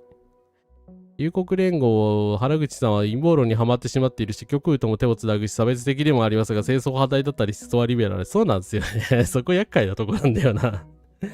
一概に極右とは言い切れない人ですよね。はい。朝鮮極、自民維新賛成中道なので消去法で中道しかなかったですと。ともみーさん、池田照松さん、コーカラスです。SNS 見てたら具合悪くなったのでこっちに来ました。ちょっとわしだと思ってて、ありがとうございます。いや、皆さん本当ね、気分悪くなった方とかたくさんいると思うんですけど、本当自分を責めないでくださいね。まあ今回ちょっとどうしようもなかった面もたくさんあると思うので、はい、まあこの状況ですからね、はい。ですね。だから、そうですね、公明党さんがね、宗教政党だということで、まあ、拒否されてしまったというのが、もしかしたらあるのかもしれないですけど、ただまあ、中道が悪いとか、そういうレベルの問題でもない気はするけど、まあ、ただ、中道さんは中道さんで、まあ、批判はしなきゃいけないし、改善というか、その、自己総括は絶対しないといけないですよね。で、分裂しないでくださいね、今更。はい。近畿ブロック比例共産党辰巳孝太郎さん当選おめでとうございます。おめでとうございます。なんか久々にいいニュースだな。なんか珍しいいいニュースがあんまりないんだけど、比例近畿ブロックで、ここではまだ出てないですが、ですね、多分辰巳孝太郎さん当選したということでおめでとうございます。おめでとうございます。日本共産党辰巳孝太郎さんおめでとうございます。ですね。いや、やっぱり辰巳さんにはね、絶対に、国会に戻っていただかなきゃいけないので、本当良かったです。はい。アメリカの話だと悲惨な状況から2段階ぐらい生活が破綻して、ようやくマムダニさんの当確だったと思います。日本に当てはめた場合は何段階まで落とされるのか。いやー、恐ろしいですね。まあ今日はゲームをしたり映画を見たりしながらそうですね、ゆっくりお過ごしされてください。だからまあ、ただ悲観的になりすぎる必要はないと思うんですけど、ただ、どのように自由にというか、どのようにね、過ごしていくかはそれぞれの人たちの自由なので、それはね、まあ自分で考えるしかないというか、ちょっと突き放した感じになっちゃいましたけど、だからね、もちろんね、私はここに日本に残って、こう言って再派で運動していくつもりではありますけれども、まあそれにね、絶対に付き合わなきゃいけないということではないので、自分がしんどくなったらね、別のとこを考えたりとか、別のことを考えたりとか、ですね、別の生き方をしたりっていうのももちろんありだと思います。はい。30% ナチスですね。そうですね。3割ナチぐらいになりましたね。だから、まあ、100割ナチスに100% ナチスにならないように、頑張りましょう。はい。ナチ 30% は相当なもんですからね。そうですね。まあ、海外に志向しても、海外脱出できない人は、まあ、資格取得をしたりとかですね。そういうことしかできないのかなという気もしますけど、だっても東京は地方よりはマイノリティにとっては行きやすいということですね。うんうん。宗教団体で危機感があるなら自民党の方が嫌だろって。それはそうだ。その通りですね。どこに入れたんだよっていう。まあ参政党もね、やばいですからね。そんなこと言ったら。だから宗教だからっていうのも差別的だし、それだったらまず自民党が筆頭的にやばいだろっていう話なんですけどね。うん。うん、でもね、まあ、右派だけでその3分の 2.5 までいかれてしまったので、ちょっとまずいはまずいですね。はい。今テレビで麻生の万歳が流れた。いやいやいやいやいやいやいや。うんうん。そうですね。まあだからハイパーインフレとかになったらね、わからないので、やっぱり食料とかね、貴金属とかですね、で備蓄しとくっていうのも手かもしれないですよね。はい。うん、自民党自体が神社本庁とね、統一教会と一緒にやってるのに何を今更って感じですよね、本当に。公明党さんにさすがに失礼な気がする。はい。ね、政権初期から統一教会と一心同体ですからね。はい。田村智子さんと辰巳孝太郎さんと、先ほど畑野、さんですね、は、当確大、畑野公恵さんは当確だそうでございます。おめでとうございます。おめでとうございます。はい。共産投票は無駄になっていません。はい。ですね。石破茂当確、おめでとうございます。まあ、それはそうだろう。はい。いやー、でも宮本徹さん通ってほしいですね。でも厳しいかな、この感じだと。ない。まあ、サハにとってはそう、今は初めてこうやったわけでもないですし、アメリカ奴隷制時代のそう、地下鉄道みたいなね、まあ、脱出できる人のための何かリーチが必要かもしれないですよね。はい。ポピーさん、ここからです。あんまりチャットできませんが、視聴中です。辰巳孝太郎さんよかったです。ということで、ありがとうございます。ありがとうございます。まあ、左派は元からね、少数派ですからね、まあ、どうしようもないってどうしようもないんですけど、うん。まあそうですね、ハンガリー、アルゼンチンの方でもね、政府に抗ってる人たちもたくさんいるので、まあ我々もこれからですよ、これからなんとかね、左派を再編して、まあいきなり政権交代したりするのは無理だとしても、自民党にね、やっぱり悪政の責任を取らせる方向に、行きましょう。はい。まあこれからね、円安とかインフレになるのほぼ確実なんで、まあ彼らは逃がさないし、逃がすべきじゃないですよ。だってこんな結果になったんだから。はい。で、3分の2取った責任を取ってくださいというふうに、迫るべきだと思いますね。はい。もたいきれないので落ちます。全然、自分でいたわってください。ウォーキングイサックさんお疲れ様でした。ゆっくりお休みください。ちなみにハイパーインフレなどが起きた時には網内などで物々交換で役立つものが石鹸、塩、砂糖、マッチなどらしいです。物資それ自体に使用価値があって長期保存や小分けができるものが有効という。まあですね、皆さんも美味しいものとか食べてね、元気を出してください。はい。ね、ほんとそれしか言えないな。ガソリン価格上がってますよ。上がってます。だって、無意味でしたからね。ガソリン減税しましたけど、高市さんが超円安にしちゃったんで、ほとんど意味なかったです。原油価格めっちゃ上がったんで、はい。全く無意味な、ことでしたね。はい。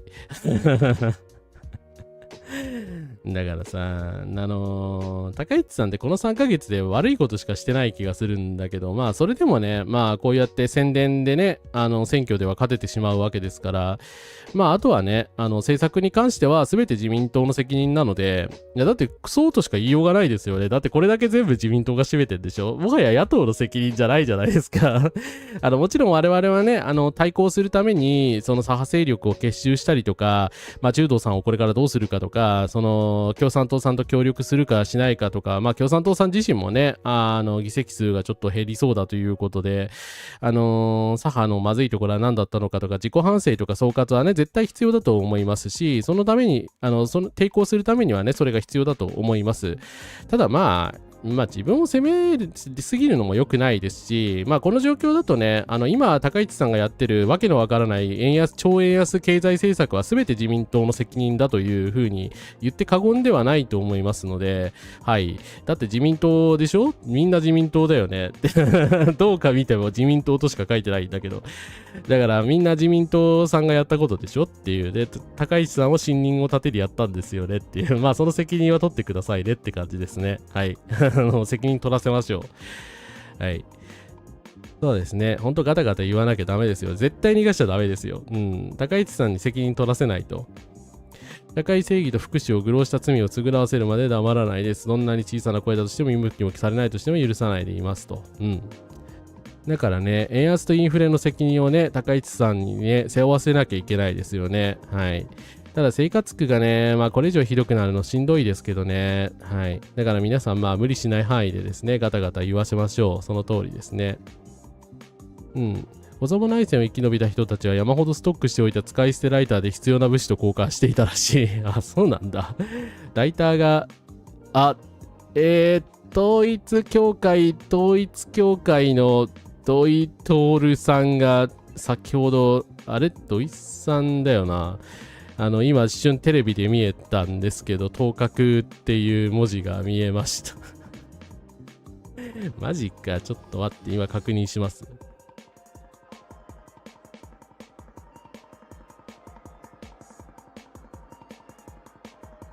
あ、そっか、宮城一家。ごめんなさい。そうだな。当確出てましたね。はい。失礼しました。忘れておりました。はい。ミスター統一教会ことですね。真のお母様がどうこう言ってた、統一教会の統一教会の土井徹さんなんですけれども、はい。宮城一区ですので当選してましたね。はい。すいません。見逃しておりました。はい。はい。はい。そもそも日本がなんでこんなひどいのは自民党の責任なのになぜ自民党に入れ続けるのかという。まあ、それは本当にいろんな理由があると思いますよね。なんか私が言ったように、ひどい状況になればなるほど、自己責任論みたいなのが広がって、まあ、弱肉強食の世界だとか強いリーダーみたいなのが好まれるようになり、弱肉強食の世界を言う、まあ、ああいうね、ネオリベであるとか、高市さんみたいな人が受けてしまうっていう、のもあるでしょうし、あんまりやっぱり政治がですね、私たちを救ってくれるっていうことに対する期待感がない、政治がどうなろうと自分たちは苦しい目に遭うんだっていうふうに思い込んでしまうと、政治に対して何も期待できないから、それだったら国防とかね、個人の、ではどうにもならない部分に関してだけ注目が集まるっていう感じなのかなという気もしますね。はい。そう、でもね、自民党は質問攻めからは逃げられないですよ。そうは言ったって。一応議会制民主主義のシステム残ってますからね。プラントのおばじさん、ゴンカラスです。ゴンカラスです。マジで辛すぎ、酒飲みます。ということで。いや、ほんと今日は自分をいたわってください。はい。ですね。腐っても経済大国だから直ちに影響来るわけないだろうけど、数年後に影響来ると思う。レアメタル系の影響とか石油とか、備蓄が長くできないところからダメージが来そうだから。いやー、どうなんでしょうね。それでも高市さんをみんな支持しちゃうのかな。でも反対運動はしなきゃいけないですよね。はい。保存食作りとか覚えた方がいいかもしれないですね。あんだけ統一教会との関係ばらされているのに一体何を見ているのかと。まあ、だって自民党が主導してますからね、自民党の責任としか言いようがないですよね。だから、その自民党のなんか強い国防をやってくれるみたいなのに惹かれて投票してしまって、まあね、中道とかね、左翼は中国の手先だっていう風に思ってらっしゃるわけでしょ。まあ、それだったらね、責任を持って自分でレアアースとか取ってくださいね。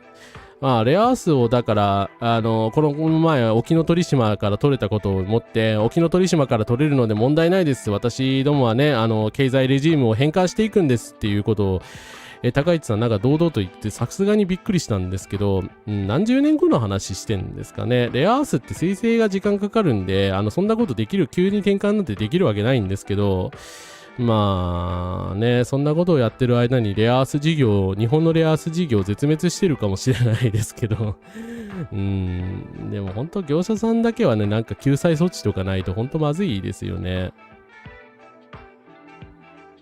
私の祖父は YouTube で反斎藤元彦、反 NHK 党になっていたので、まだ希望はあると思います。その時に民主主義が機能しなくなったらおしまいですが、そうですね、民主主義がまあ機能してるうちはね、まあ、なんとかなりに、YouTube でも発信したりですね、SNS で発信したり、いろんなところで抵抗していくしかないかと思いますね。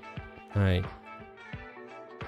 そうですね、すでに30年にわたって多くの人たちがそう、非正規によってこれだけ痛めつけられてますからね。だから何をやっても政治によっては救われない。まあ、生まれた時からやっぱり政治家に痛めつけられているから、逆にその民主主義とかを信じられなく、民主主義を信じて、昨日なんか気になって、日本の民主主義の信頼度とかをちょっと調べたんですけど、とある調査によると、日本の民主主義の信頼度ってなんか 75% ぐらいの人が、民主主義のね、制度は、なんかまともに機能してないみたいなのに、イエスって答えたらしくてだからもはややっぱり民主制が信頼されなくなってるっていう、やっぱり問題に行き着いちゃうのかなと思いますよね。はい。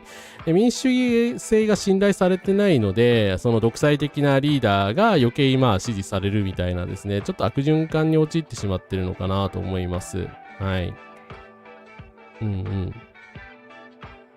青山茂春に頭角が出ています。嫌すぎるって。そっか、兵庫県。っていうところですね。青山さん何区だっけ7区 ?7 区じゃねえな。8区だ。8区、青山茂春、頭角。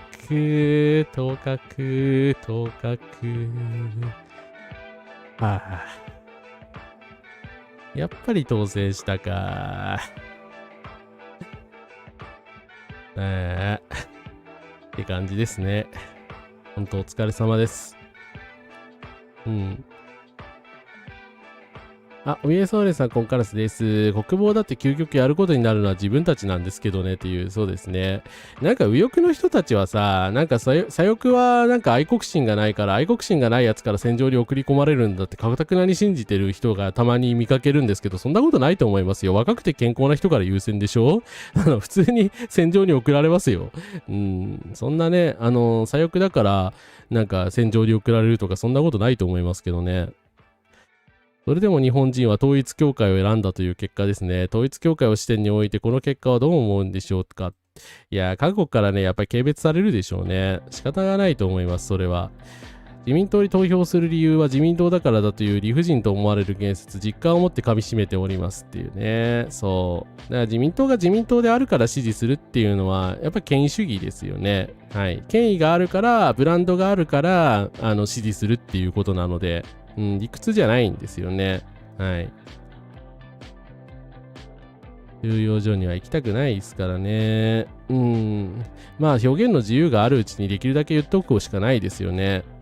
カルトと日程の財師が未だに悪影響を与えてますね。財政状態悪いのにレアアースを再三度外してやろうとしてんのマジ怖いですよね。本当に沖ノ鳥島から沖ノ鳥島じゃねえ、南鳥島かごめんなさい。から取る気なのってね、信じられないですよね。ありとあらゆる、なんか、リスクじゃないけど、コストとかを度外視してるとしか思えないですよね。そんな嘘に決まってるだろ。いきなり中国からレアアースを輸入しなくてもよくなるなって。そんなことが可能だったらなぜ今までレアアースを中国から一生懸命輸入していたんですかっていう話にしかならない気がするんですけれども。はい。なのでね、あまりネガティブにならないすぎないでくださいね。私もね、精神疾患持ってるので、徴兵されることはないと思うんですけど、そういう問題じゃないので、はい。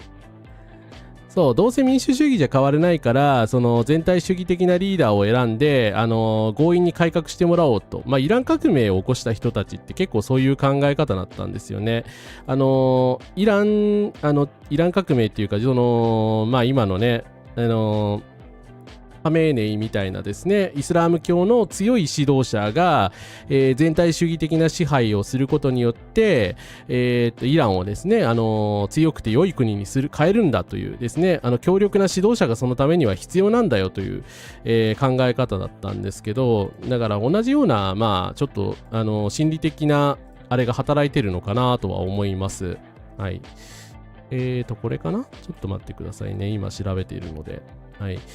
私が見たやつが、これかな？言論 NPO。はい。後でリンク機能してます。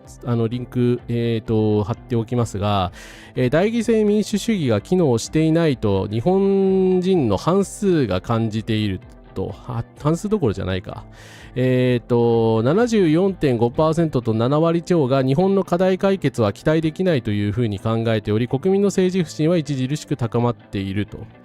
政党国会政府を信頼していると回答している国民が2割台に過ぎず、6割は信頼できないというふうに回答しており、政治不信は民主主義を支える様々な仕組みの信頼に影響していると。だからそもそも民主主義を信頼してないんで、権威主義的なリーダーの方が良いというふうに考えている人が増えているっていう可能性はありますよね。だから独裁的、ファシスト的だというふうに私たちが、高市さんとかを言うと、それが支持率に逆につながってしまうっていう、ちょっとアイロニカルというか、逆説的な状況もあるのかもしれないですね。そして今の若い世代の人たちって特に自民党しか知らないから、自民党与党の人しか知らない、時代しか知らない人が結構いるから、やっぱり分かんないですよね。政権交代できる可能性があるっていうことを。そうなると、自民党に良いリーダーが出てきたら、そのリーダーを支持するっていうような投票行動になりがちですよね。はい。自分の子供時代は小規模政権、小泉政権から民主党政権だったので、今の子供が自民党しか知らないのは余計怖いと思いますと。でもこの状態だとやっぱり民主主義が機能不全になりやすいですよね。代議制民主主義が機能してないと、強いリーダーが必要だと、民主主義をね、改革しなくてはならないみたいな、やっぱりうねりがあるのかなと思いますよね。青山の金粉でホクホク。青山茂春子って山ほどデマをばらまいてるやつやんけっていうですね、その通りです。YouTube 僕らの国会を見てください。青山さんのデマの数々が光る。バーニングドールさん、コンカラスです。あくまでも Z さん、ごめんなさい。お名前変わってた。ごめんなさい。こんばんは、コンカラスです。来ていただいてありがとうございます。明日 A 型事業所行けない私含め福祉にかかっている当事者がたくさんいるんです。本当にきちんと生きているんです。いやー、本当にね、だからみんなね、頑張って生きているんだから、その全体主義みたいなのに走るのやめてくださいよって思うんですけど、でもそれだけやっぱりね、やっぱりマスコミの報道の仕方もすごい悪いですよね。必ずだって政治と金って言うじゃないですか。裏金と自民党じゃなくて。なんで裏金問題って日本のその政治家の一部の自民党のしかも安倍派ですよ。高市さんとか安倍さんとかがやったことなんですよ。高市さん自身はね、やってないけども、だからなんでその人たちのせいだというふうにちゃんと解説しないで、日本の政治が金に汚いというふうな報道の仕方をするのかっていうのは、やっぱりこれはね、完全にマスコミが悪いと思いますよね。だから安倍時代に、マスコミを飼いならされて、すっかり政権に忖度したことしか言わなくなったって言われますけれども、それがね、今になって効いてきてんのかなという気はしますね。ワンバトルアフターアナザー。あれ、それなんだったっけ？確認してみよう。中国からのレアアース金融が80年前のアメリカによる石油金融の二の舞にならないかが不安ですね。はい。いやー、小山さん取っちゃいましたね。マジで。勘弁してよ、もう。本当に。冗談でしょ、みたいなことが。はい。ですね。ごめんなさい。この映画見てないな。ワンバトルアフターアナザー、カリフォルニアの移民収容所から移民を救出する左派革命グループフレンチ75のメンバーが、全体主義国家で頑張るみたいな話ですね。ありがとうございます。高木智弘がデビュー時に非正規フリーターの生きにくさを主張して希望は戦争だと言っていましたけど、戦争で真っ先に犠牲になるのは弱者ですからね。いや、その通りなんですよね。だからそのことやっぱ赤木さんも自身も分かってて彼は言ってたんだと思いますけれども、やっぱり考えてないのかなという気はしますよね。業者が反日だから輸入していたっていうナラティブにされるんでしょうか。いやー、ほんとそこまでかよって。南鳥島はアメリカが安全保障のためとかで占有しようとするかもしれないし、グアム近いし。これ高市市民がこれだけ議席を取ったから中国からレアアースをはじめとした肥料や輸出金の輸出規制きませんかね。追加でなんか来るかもしれないですね。はい。いや、障害者福祉については本当もっとね、広めないとダメだと思いますよ。このまま好きにさせたらいけないですよね。はい。だから自民党に投票した人たちの中にもね、福祉の重要性を承知している人たちはいると思うので、そこにね、やっぱり説得していくしかないのかもしれませんよね。はい。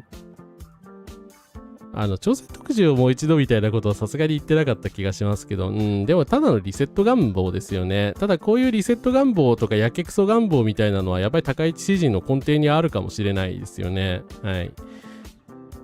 でも神直人さんの最小不幸社会ほんと筋良かったと思うんですけどね、なんかすげえバッシングされて否定されましたよね。なんでだろうね。本当に。高市さんの最大不幸社会みたいなのでみんないいんですかマジで。私は良くないと思うんだけどな。そう、社会的弱者がね、やっぱり戦争では犠牲になりましたからね。そう、こんな権威主義がね、とっ飛ばれるような社会でもいろんな人が生きているわけですからね。はい。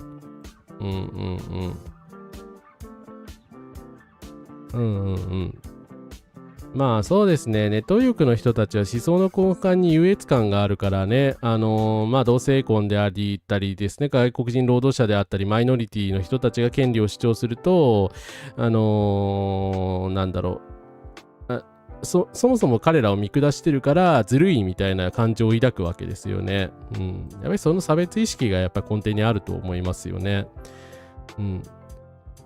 YouTube の仕様で名前変わってるけどめんどくさくてそのままにして、それは全然申し訳ない。YouTube が悪いので、悪魔で OZ さん気にしないでください。はい。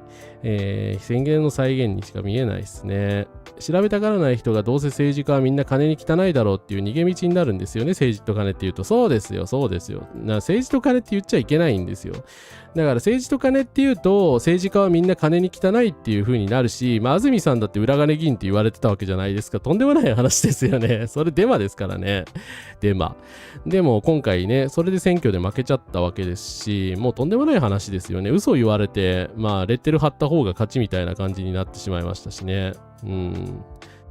日本人のリセット願望に巻き込まれる諸外国、外国、もちろん在日外国人の人たちも含まれると思いますけれどもね。だからその大和民族のなんかグレートリセットみたいなのにね、巻き込まないでほしいし、グレートリセットのね、考えた人はね、怒ると思いますので、鮫島さんに怒られてくださいよ。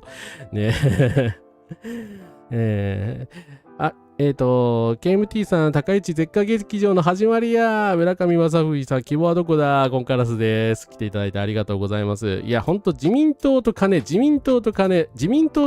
安倍派と金の問題ですからね。高市さんと金って言った方がいいですよ、今後。ほんと言葉の使い方を間違えてますよね。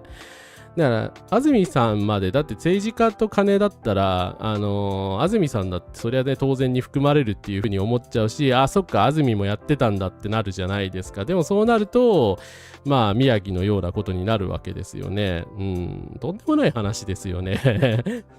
だからなんでもちろん本人はやってないにしても裏金をやった自民党にね属する森下千里さんがね安住淳さんを裏金呼ばわりして勝たなきゃいけないんだってこんな理不尽な話ないですよね。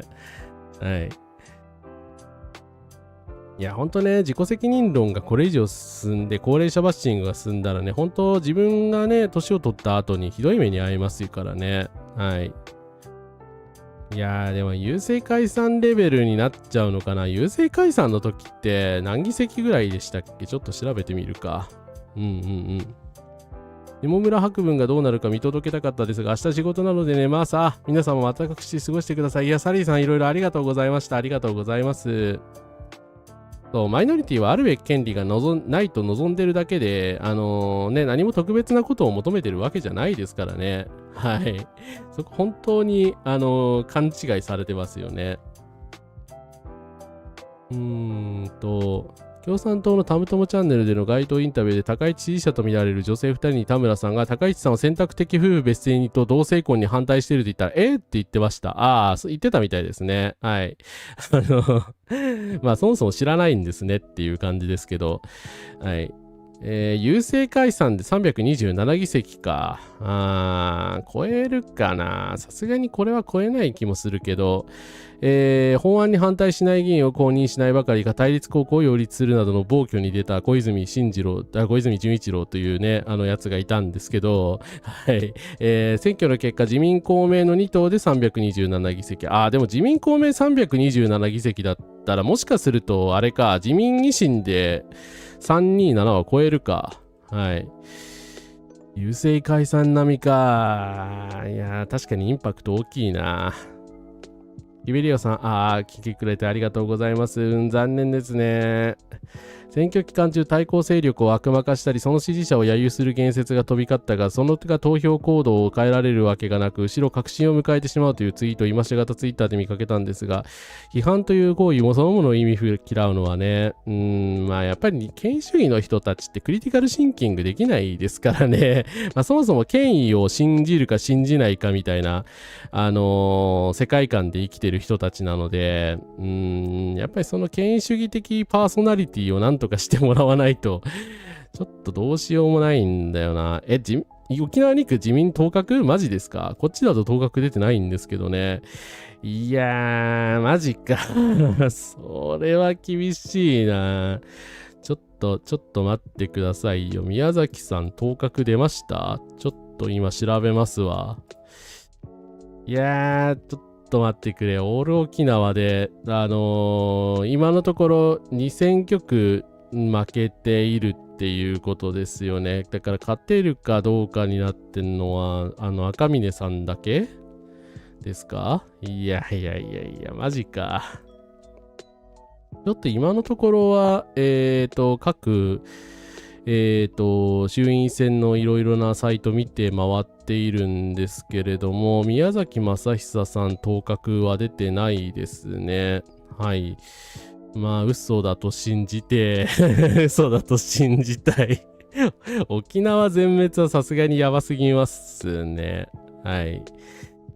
知人のグラミー賞はポリコレお気持ちだとバカにしていたので、日本のマジョリティはそういう意識なのかなと。どうなんでしょうね。なんかやっぱりそこも分断されてる気がしますよね。ただ全体的にそういう気分が蔓延してることは間違いないし、そういう人たちがやっぱり権威主義を支えているのかなという気はしますよね。そもそも市場経済は自由競争でも何でもなく、巨大資本が膨れ上がって独占していく仕組みですからね。はい。だから巨大市場が膨れ上がるそういう市場自由主義とかリバタリアニズムの方がいいっていう人たちにとっては、高市さんの方のようなリーダーの方がいいっていうことになるんでしょうね。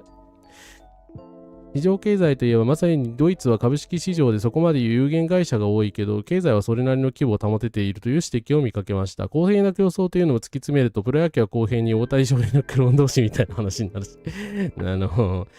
市場のルールを守るっていうのはね、別にあれなんですけど、でも、富がやっぱりそう不公平なので、累進課税を強化してね、そう富を再分配をしないとどうにもならないと思いますね。いやー、沖縄で自民党は本当に嫌ですね。2012年は、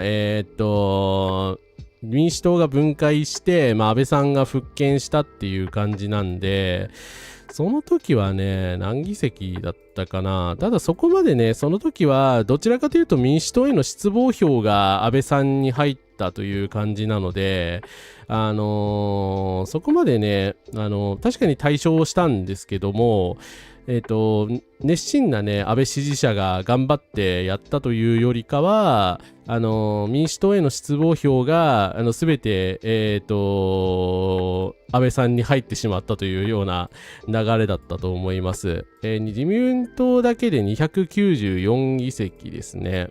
はい、当時は。で、公明党が31なので、まあ足すと、この時も、5、なんか計算が怪しいけど、320議席か。だから郵政解散よりは劣るけれども、まあ結構なインパクトがありましたよね。しかも日本維新の会が54議席で民主党が57議席くらいだったので、まあ今回の選挙はこれに近いかもしれないですね、結果的には。まあちょっと自民党がさらに伸びて、維新の会は縮んでますし、まあ公明党は離れてますけれども、だから、まあ、公明党がなくなって、まあ、民主党が、まあ、よりちょっと小さくなって、他の政党は、まあ、こんな感じで、維新の会がいた位置には、なんか公明党がいた位置には、他の参政党などの極右政党がいるっていう感じか。まあ、そうなると、やっぱり全体的には右傾化はしてますよね。はい。漫画アニメゲームの批判は許されるけど政権批判は許されんよってそう漫画アニメのゲームの批判は絶対許されますからね。若年層自体はリベラルなのに選挙になると保守党に投票する。漫画アニメに若者が投票するような保守派政治家の思想をかなり代弁されたらかなり批判されそう。そう。だから政治、だから絶対思想でね、思想とかイデオロギー、そもそも政策を見てないですから、思想とかイデオロギーで支持されてるわけでは全くないんですよね。だからそこは誤解しちゃいけない面だと思います。単にイメージとブランドと権威で、支持されているので、まあ、それが本当問題なんですけど、海外が政治的なことをするなんて昔からだし、ブッシュ批判の時はロックが盛り上がったし、やはり日本がパンクが流行らなかったからアーティストの政治的なことを言うんですよっていうね。だからやっぱりその批判文化が根付いていないっていうところと、まあなんでしょうね、漫画とかアニメとか創作物に文句を言うのはいいけれども、政治家の人は権威があって偉いから批判をしてはいけないっていうような思想が蔓延していることと、あとまあ政治はね、政治は金に汚いというマスコミの偏向報道のせいで、なんか政治家の人たちはみんな金に汚いのだから、まあ比較的クリーンな人物を選ぶべきであるみたいな、まあもちろん高市さん全くクリーンでなくてそういうイメージを作ってるだけなんですけど、まあそういうなんかね、心理的な流れがあるのかなとも思いますね。北京マシマシに自民党を否定する対立軸を選挙中に打ち出せなかった高市は頑張ってるイメージでふんわり一般層を取り込みました。それを徹底的に自民党の腐敗と抱き合わせて戦う姿勢を見せなかったかなと。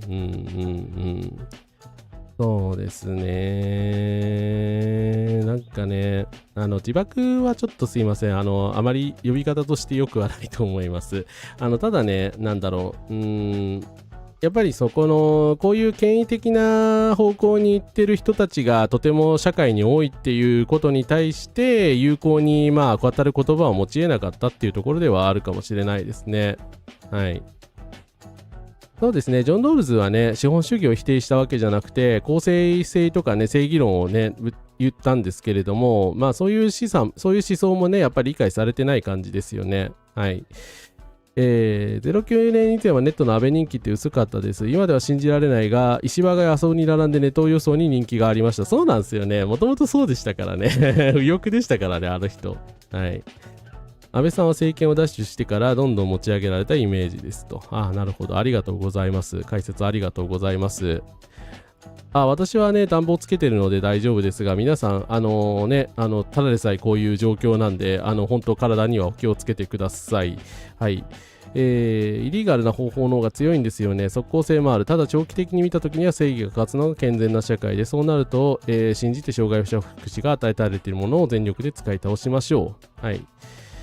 もはや漫画、アニメ、ゲームの批判も許されなくなってきているのでは、まあ確かにネットではなんかそういう雰囲気にもなってきてますかね。メソメソさん、結構ショックなので休みますということでお休みなさい。ゆっくりお休みになってください。ありがとうございました。まあそうですね。なんかフェミニストからの批判絶対許さないみたいなのと、高市さんへの批判絶対許さないみたいなのつながってると思うんですよね。批判を異様に嫌う人たちがいるじゃないですか。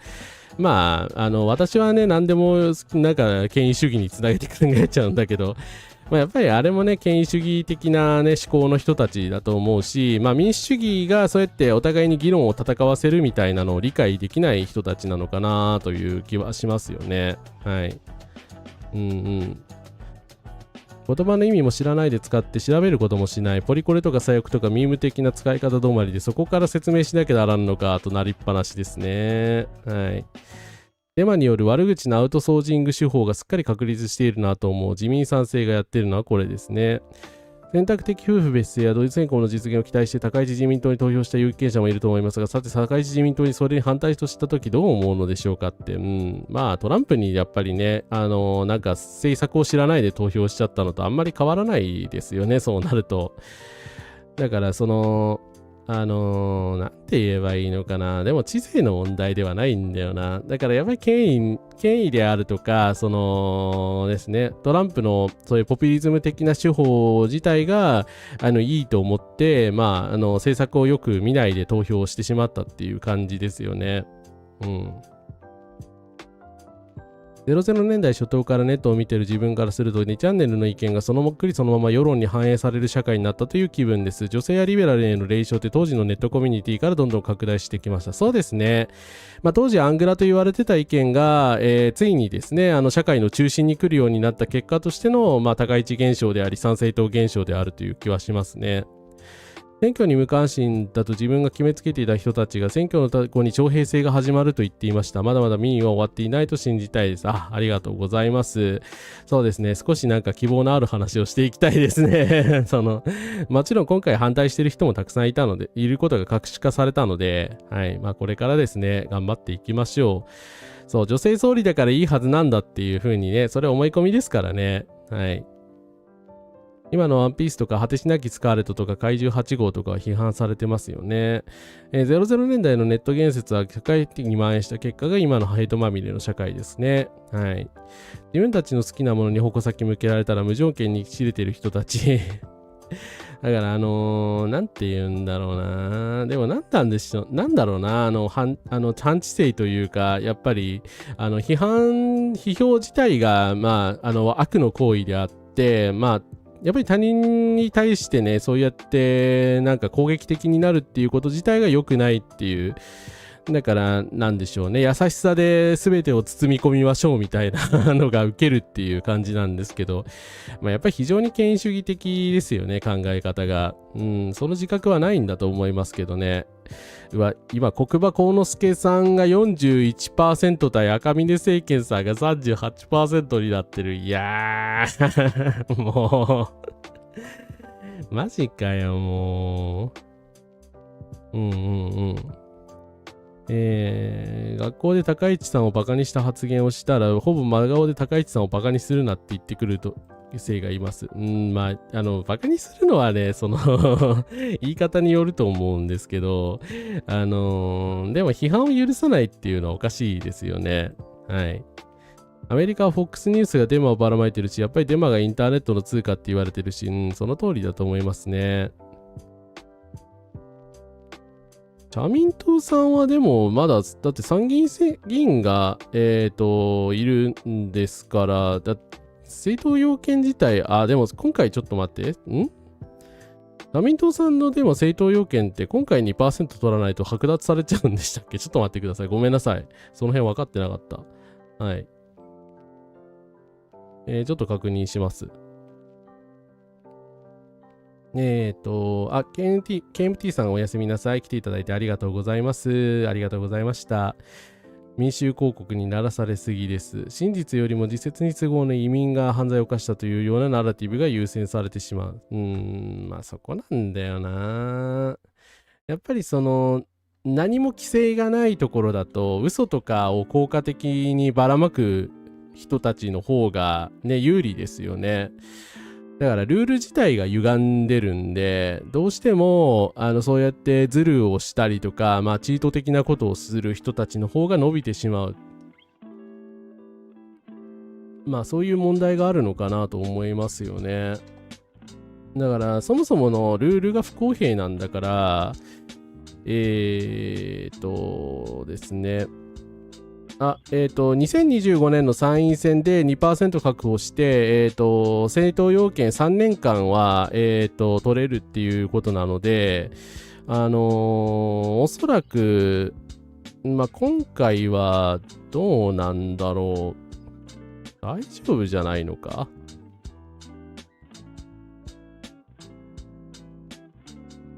政党要件なさみたいな話が出ているけれども、そんなことないんじゃないのか。っ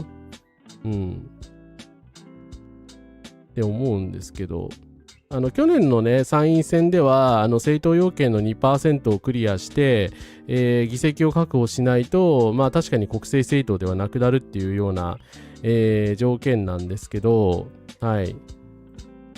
2% 割れでも、今回の場合は、国民じゃねえ、日本保守党と社民党に関しては、大丈夫っていうことが出てるな。そうですね。参院選で 2.4% 今回獲得してるから、2028年の参院選までは有効実績として認められるので、今回は大丈夫ですね。はい。すいません。申し訳ない。ちょっと確認してなくて。はい。政党要件は失わないです。社民党さんは今回大丈夫です。はい。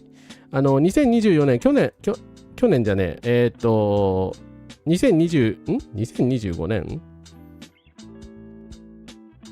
2022年か。2022年の 2.4% が、2028年の、次の、福島みずほ党首の参院選の戦いまでは、クリアできてるし、前回の、ラサール氏さんもね、当選しているので、今回有効実績としてこれ認められているので、政党要件を失うっていうことはないと思います。はい。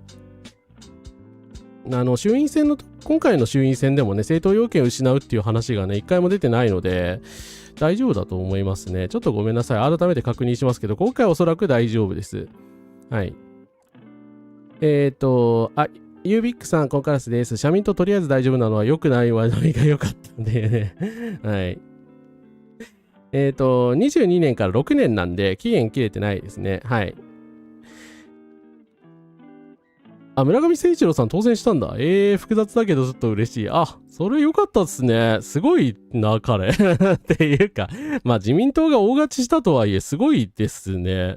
落選すると思ってたわ、さすがに。やるなぁ。ということで、まあ、おめでたくはないけど、おめでとうございますですね。自民党の議席だけどね、でも自民党に良識派が残ったっていうのは、使えますよって言い方は悪いかもしれない。言い方汚いかもしれないけど、いや、結構ね、村上さんこっちには出てないな。こっちにはまだ出てないですけど、当確だということでおめでとうございます。村上さん当選してくれるとね、多分、高市さんをね、批判してくれると思うので、まあ、うまいことを説得して、はい。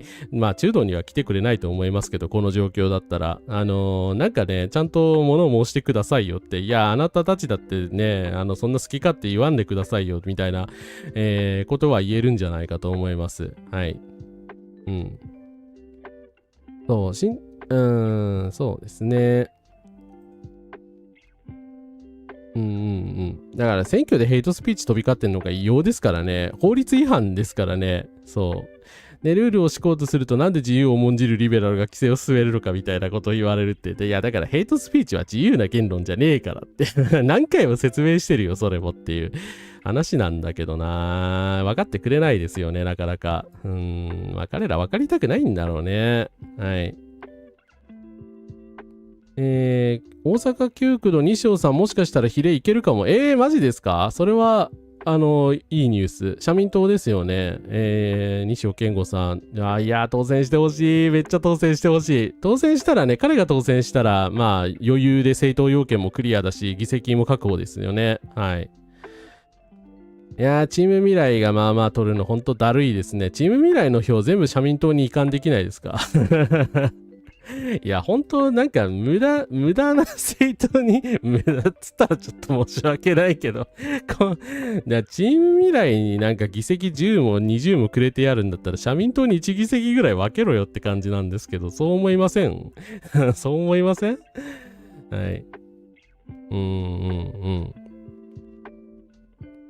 そうですね。リベラルが規制訴えるのは全くおかしくないですよ。それこそ、ロールズの、だから正義論からしたら、ヘイトスピーチって正義に反する反正義なんで、当然ですけれども、まあ、規制すべきだという、話になると思いますよね。はい。いや、なんか、オードリー・タンさんの名前出すのも失礼になってきましたよね、チーム未来。ほんと最近ひどいからね。はい。サーズさん、コンカラスです。動物系ニュースチャンネル結構害悪だと思う。動物系ニュースチャンネルなんかあれですか、なんか動物の AI 動画とか出してヘイトニュースを出す系のチャンネルですか。なんかあれか、YouTube でよくあるなんか動物のアバターを使ったなんかカラスのね、人間がね、なんか政治的なことを喋るみたいな動物系 YouTuber、もしかして私も入ってる動物系 YouTuber の人たちですか。いや、確かにね、まあ動物系 YouTuber のヘイターの人たち結構いるので、はい。まあ、それはやばいなと思いますが、はい。でも、とにかく、どんな、動物をね、めでていようと、めでていまいと、ヘイトスピーチはダメです。はい。チーム未来はね、若年層のそのリベラル派の自民党に投票したくない人が騙されて投票してる可能性は高いと思いますよ。でも悪いけど騙されてますよ。チーム未来リベラルじゃねえから、同性婚にも反対してますからね。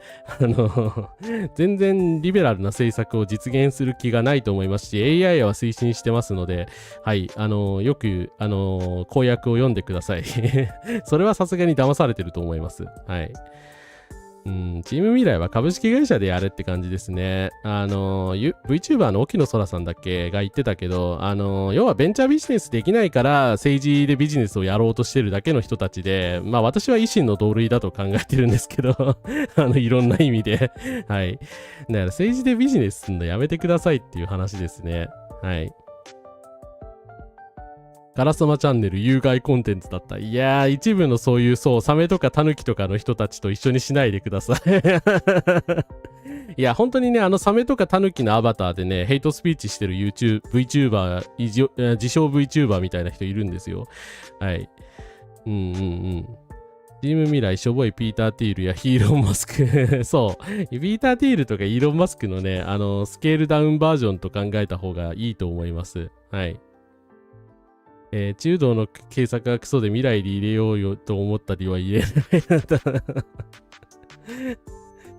ないまあそういう人もいると思うけどまあ、でもまあ、チーム未来はまあ、なんかまあ、そんな有害でもないのかな。めちゃくちゃね、すごい害をなして、なんか、その極右的なことを言い始めるそうな人ではないから、まあまあ、っていう感じなのかな。はい。うんうんうんうん。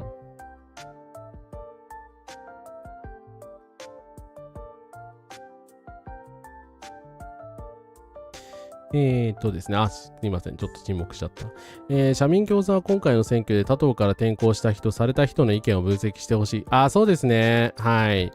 絶対総括は必要ですよ。もちろん、敗北したのは、今回、まあ、外部要因がでかいと思いますし、まあ、まあ、いろいろあったので、ね、この天気のね、影響ももちろんあるわけだし、このね、どうしようもない部分もたくさんあったと思うんですけど、まあ、だからといって、総括はしなくていいというかといったら、そんなことあるわけないので、総括してください。はい、お願いします。前向きに。はい。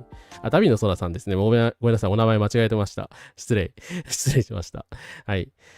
そう、鉄拳リバタリアンですからね、ただの。はい。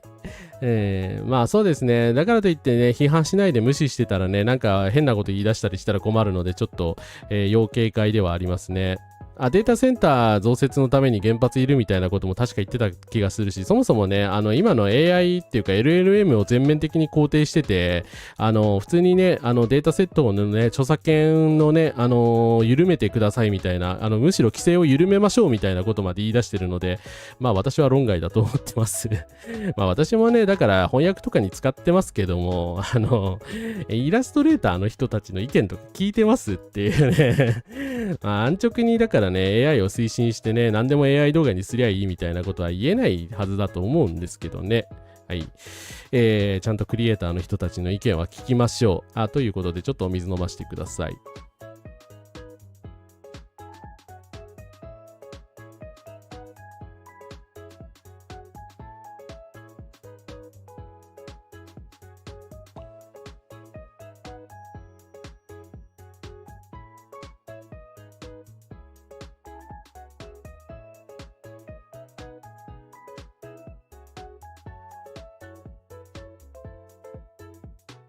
はい。今ですね、ちょっと気分というか、その言葉が暗くなってるかもしれないですけど、今、下村博文さんが当確まだ出てないんでわかんないんですけど、下村博文31対阿久津さん 20% 台という、得票結果がテレビに映ってました。いやー、白文まで戻ってくるのかー。白文まで戻ってくるのかー。でも白文さんにはね、裏金の、なんであんなことしたんですか白文さんって。裏金還流キックバックはあなたが考えたんですか白文さんって。統一教会はあなたが許そうとしたんですか白文さんっていう。毎日白文さんに質問したらいいと思います、やっとは。高市さんはなんか質問されるの嫌がってるっぽいので、白文さんを生贄にですね、毎日白文さん追求したらいいと思いますよ。いやでも冗談じゃないな、本当に。杉田水脈落ちたらいいっていうもんでもないですよね。はい。神野沙羅さんも雪かきの件嘆いてた。いやそれは誰でも嘆きますよね。はい。国民民主はね、だから同性婚とか夫婦別姓にですね、やるって言ったりやらないって言ったり、なんか意見がコロコロ変わるんですよね。だから一応公約としてというか党としてはやるみたいなことを言ってるんだけど、やるとも限らないしやらないとも限らない。我々の意思はね、時の運次第だみたいな。ことをほざいているので全く信用がならないと思います。明確に意外なことなんですけど、維新が明確に賛成しているので、それに比べると余計にね、国民民主の態度ひどいんですよね、コントラストが。はい。マリフォーさんのページ、同性婚に対する意見、国民民主党の回答はその他になってまして、G7 で同性間のパートナーシップを保障する法律がないのは日本だけです。パートナーシップの拡充、法制化の検討、戸籍変更要件の緩和など、課題解消に向けた法整備を頑張って進めていきたいと思います。なんだこの言い方なんだこの言い方課題解消に向けた法整備を進めるのはもちろんあなた方の仕事なんですけど、なんで同性婚を OK って言わないの意味がわからないんですけど。はい。原発だって無限に稼働できるわけじゃないから、いつか廃炉しないといけないけど、廃炉に山ほどお金がかかるから、それが顧客の電気代に割らせてあげるから全然安上がりじゃないって。いや、全くその通りですね。はい。無限に金かかりますからね、原発って。危機的事故の日になったらですね、またね、311みたいなことになったらどうするんですかっていう質問に誰も答えないですからね。統一教会とか成長の家自体はもう政治から、だいぶ離れてますし、統一教会についても、信者数は、数万人であると言われてます。ただですね、ありとあらゆるメディアとかに食い込んでいるので、その、一見数の少ない人たちが、その数以上の影響力をやっぱ及ぼしてるっていう感じですよね。うん。国民民主党は、はい、シオニストの新馬和也さんがいるのでですね、はい、皆さん投票しないでください。サバトラ、ゆきおさん、ここからです。来ていただいてありがとうございます。チーム未来も曖昧な態度でムカつきますということでですね、チーム未来も無回答ですね。同性婚法制化しますかに対して、無回答だったの参政党と保守党とチーム未来だけなんですよ。ふざけろよ、こいつら。舐めてますね、これは。本当に。マリオがですね、マリジフォアオールさんがわざわざですね、同性婚法制化への党の立場はどうですかって質問状を送ってんですよ。なんで賛成って答えないなんで回答しないんですかね。はい。はい。ということで、ゼロ回答でした。原発といえば再稼働の話、自民党や維新は新規医師ありの再稼働で、中道は新規建設なしの再稼働ですね。そうですね、そこは一応中道さんとの差ではあるんですけど、なんか自民党と同じっていう風にね、見られちゃったのはちょっと痛かったなと思います。はい。国民民主党は玉木さんの総理になる覚悟があるの時が一番面白かったです。面白集団じゃないはずなんですけどね。なんか面白集団になってますよね。参政党と国民民主党の支持者相当被ってるみたいですよ。はい。まあね、ゼロ回答とね、無回答のね、その他の人たちですからね。はい。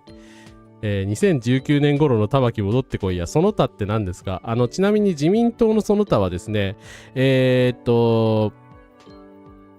24条は同性カップルに婚姻の成立を認めることは想定されておりませんというのが政府の立場であり、我が党のも同様に考えています。また一部の自治体が採用したパートナーシップ制度については、性的指向及びジェンダーアイデンティティの多様性に関する国民の理解の増進が前提であり、その是非を含めた慎重な検討が必要なものであると考えますなので、まあ事実上反対ですね。持って回った言い回しをしてますけど、はい。まあ自民は反対と言って差し支えないと思います。はい。賛成か反対なのにその他とは何ってっていう。だから自民党は意味のわからない回答で、まあ事実上反対。国民民主党はよくわかんない回答で、まあ事実上無回答みたいな感じですね。はい。だからさ、保守党参政党に関しては、そもそも LGBT 理解増進法に関して反対しておりますので、まあ基本的に反対に決まってますよね。はい。そう、チーム未来はね、必ずこういう質問に回答しないんですよ。そういう人たちだという認識はしておいた方がいいかと思います。はい。もうとっくに理解は増進してます。自民党が検体を働いているだけです。いや、その通りですね。はい。そもそも法律を作る立場の人が法律を作ってないのがいけませんので、はい。いやー、しかしなー、あんまりもうニュースも流れなくなってきたな。くそ。い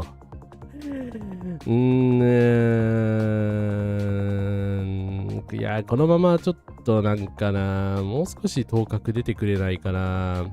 なるせきらさこカラスです。あんたたる気持ちになったので気をつけてこちらに避難してきました。来ていただいてありがとうございます。ありがとうございます。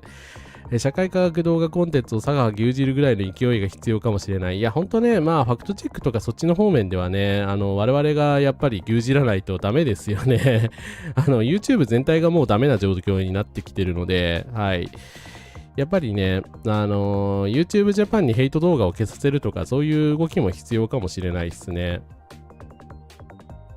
ずっと自民勝ってて思んなくなってきた。左翼系動画が少ないのがいけないと。日本会議自民党が同性婚に賛成なわけがありません。まあ、とりあえず当然そうですよね。はい。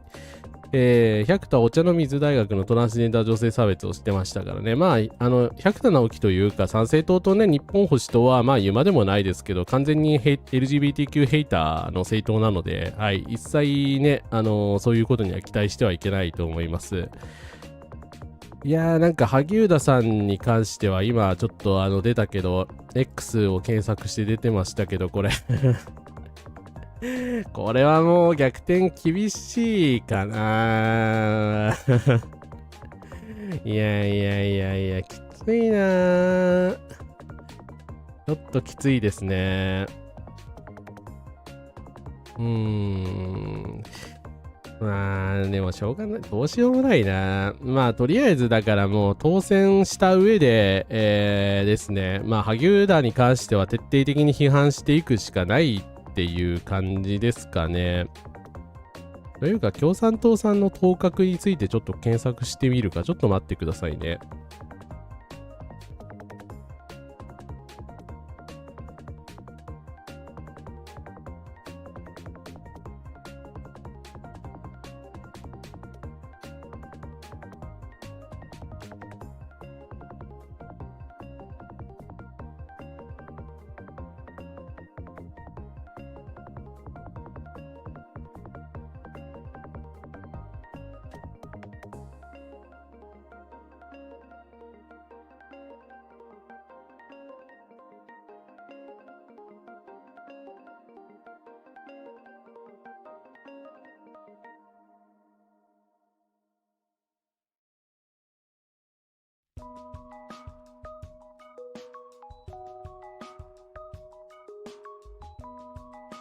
はい。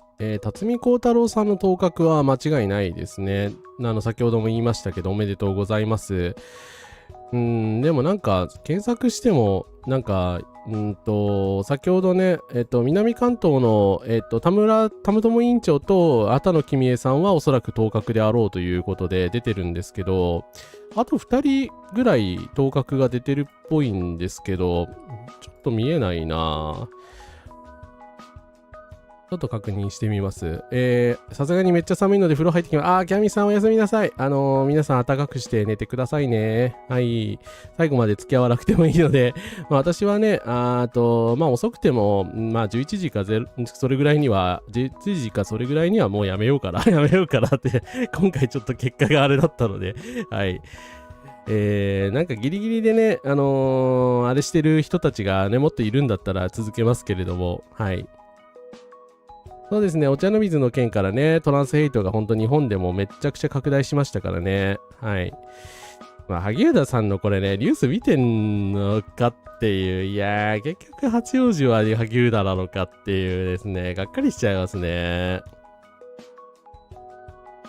チーム未来がテクノと経済以外のイシューにあまり積極的じゃないのはあくまでテクノクラートとしての立場を確立することに主眼を置いてるからなんだろうけど、今の情勢で取り回りに合わせてノンポリ的な立場を保つと結果的に保守家っぽくなる。そうですね。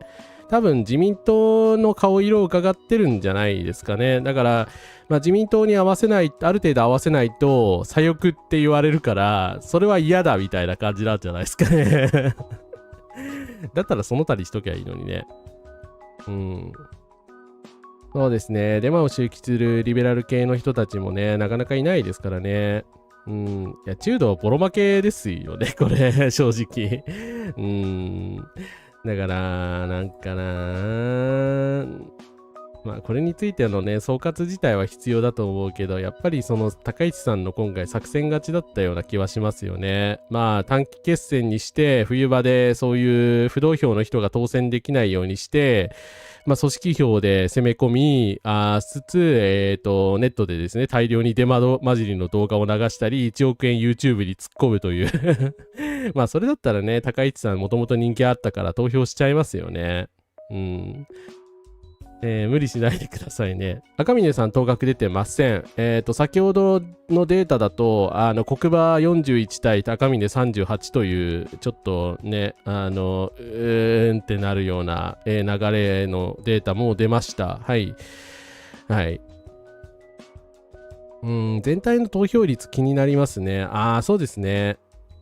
池田犬作さんコンカラスです。いや、でも中道本当にこれで分裂したらね、決闘した意味ゼロだから、分裂しないでください。要望ですけど、これは。あなた方責任取ってよっていう。ですね。現在の7時半時点での投票率は出てるんですけれども、7時半時点でですね、28.18% で前回同時刻を 3.3 ポイントほど減少してますね。はい。もちろん全体の、期日前投票とかも含めるとこんなもちろん視聴率低すぎるので投票率上がると思うんですけど、おそらく全体から 3% から 4%、3ポイントから4ポイントか。ちょっと数え方ごめんなさい、間違ってた気がする。3ポイントから4ポイントぐらい減少しているという、おそらく理屈になるかと思います。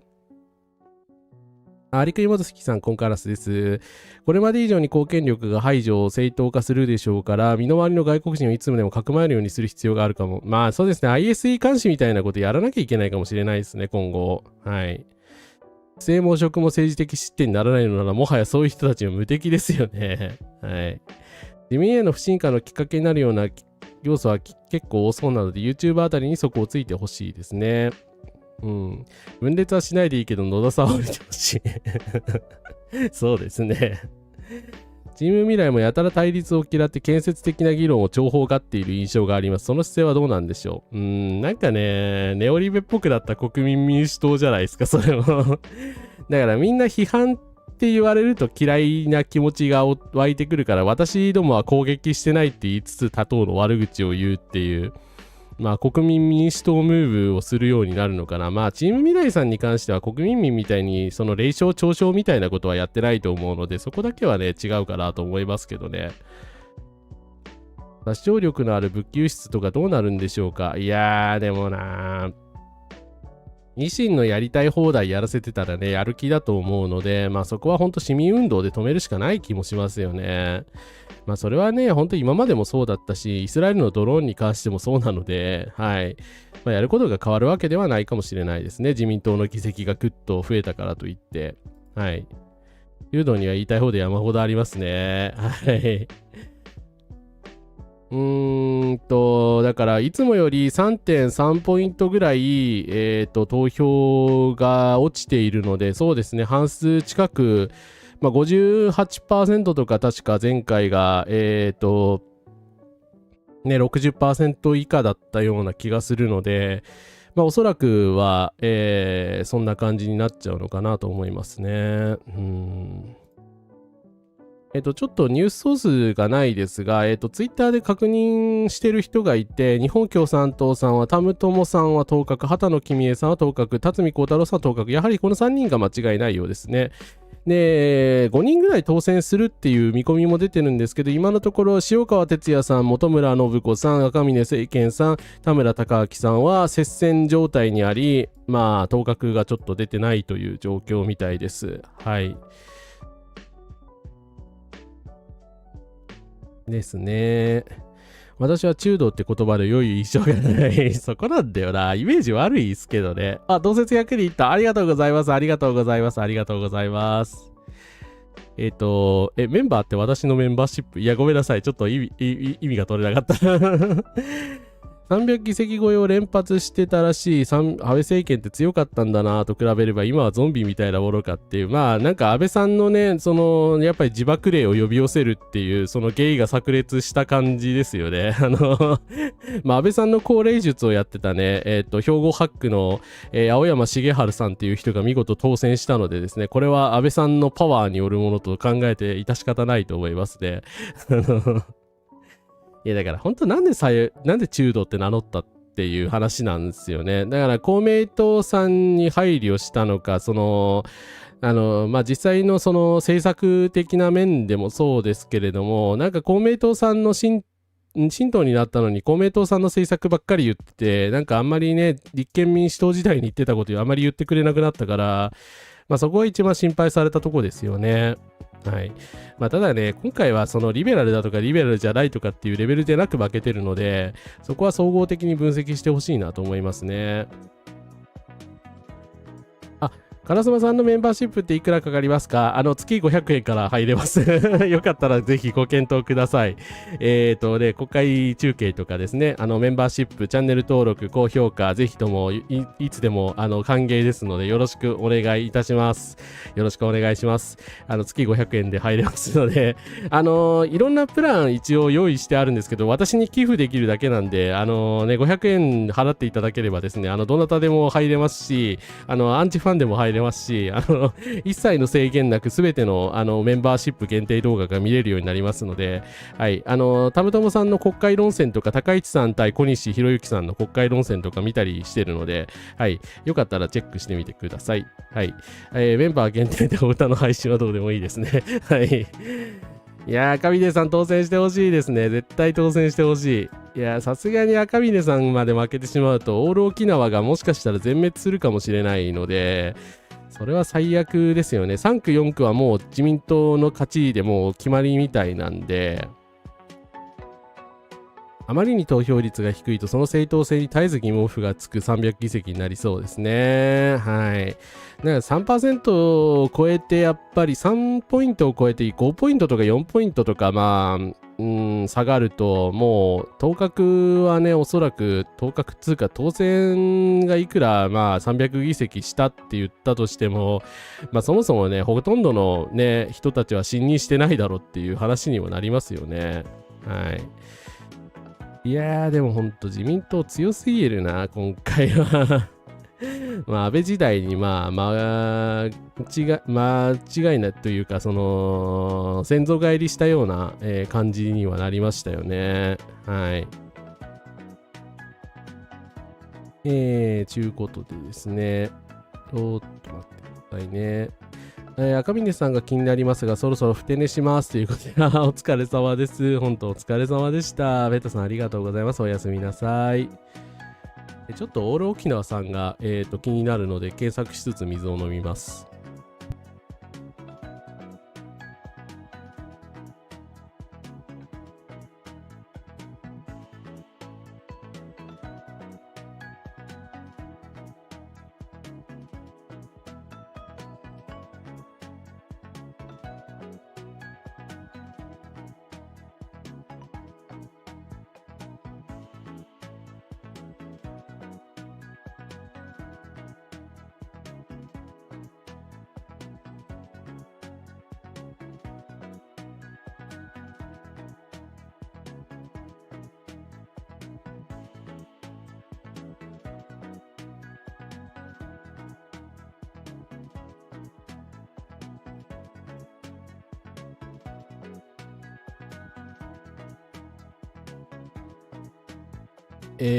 はい。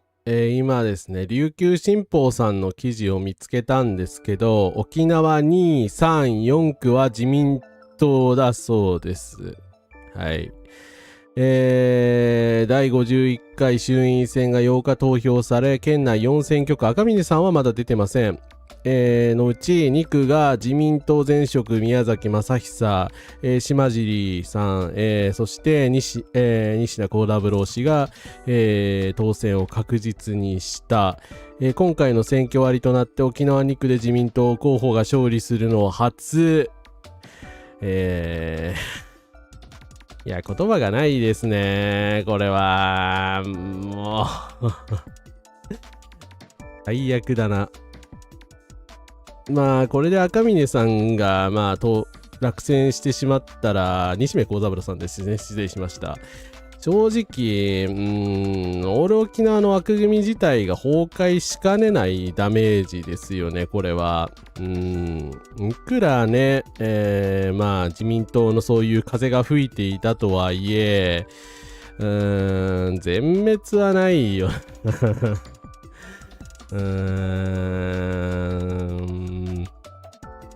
赤嶺さんだけでもなんとかね底力で勝ってほしいですけどね。不破鉄道さんの演説を見たらやはり自民党連呼しなくてやっぱりこっちの方が行けがいいのではないかと思ってた。なるほど、ありがとうございます。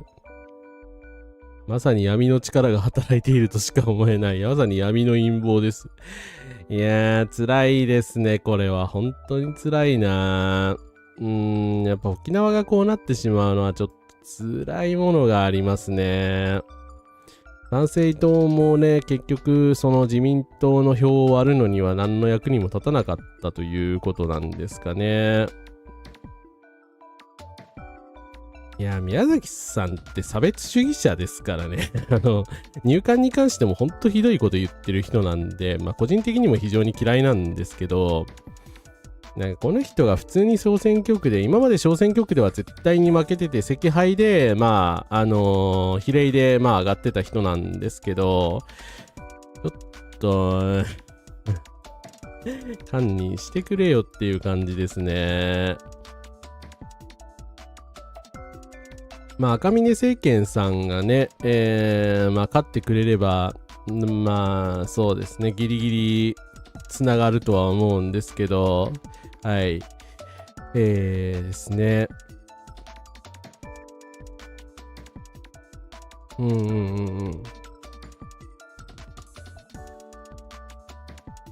いやー、困ったなー。本当に困った。自民党を受け入れてる給油にもう海外に亡命するしかないわと嫌味を言っておりました。いやー。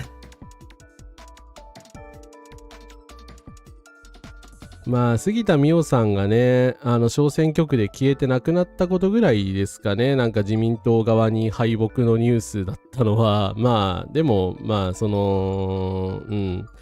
だから、全てにおいて完全に敗北したというわけではないけれども、やっぱり沖縄、残念だな。8時から現在までずっと涙目状態ですということですね。まあ落ち込んでてもほんとしょうがないんで、まあ切り替えてね、次からっていうか、どうやってこの、まあ、ファシズム化したね、高市政権に立ち向かっていくか考えるしかないですね、これは。はい。ですね。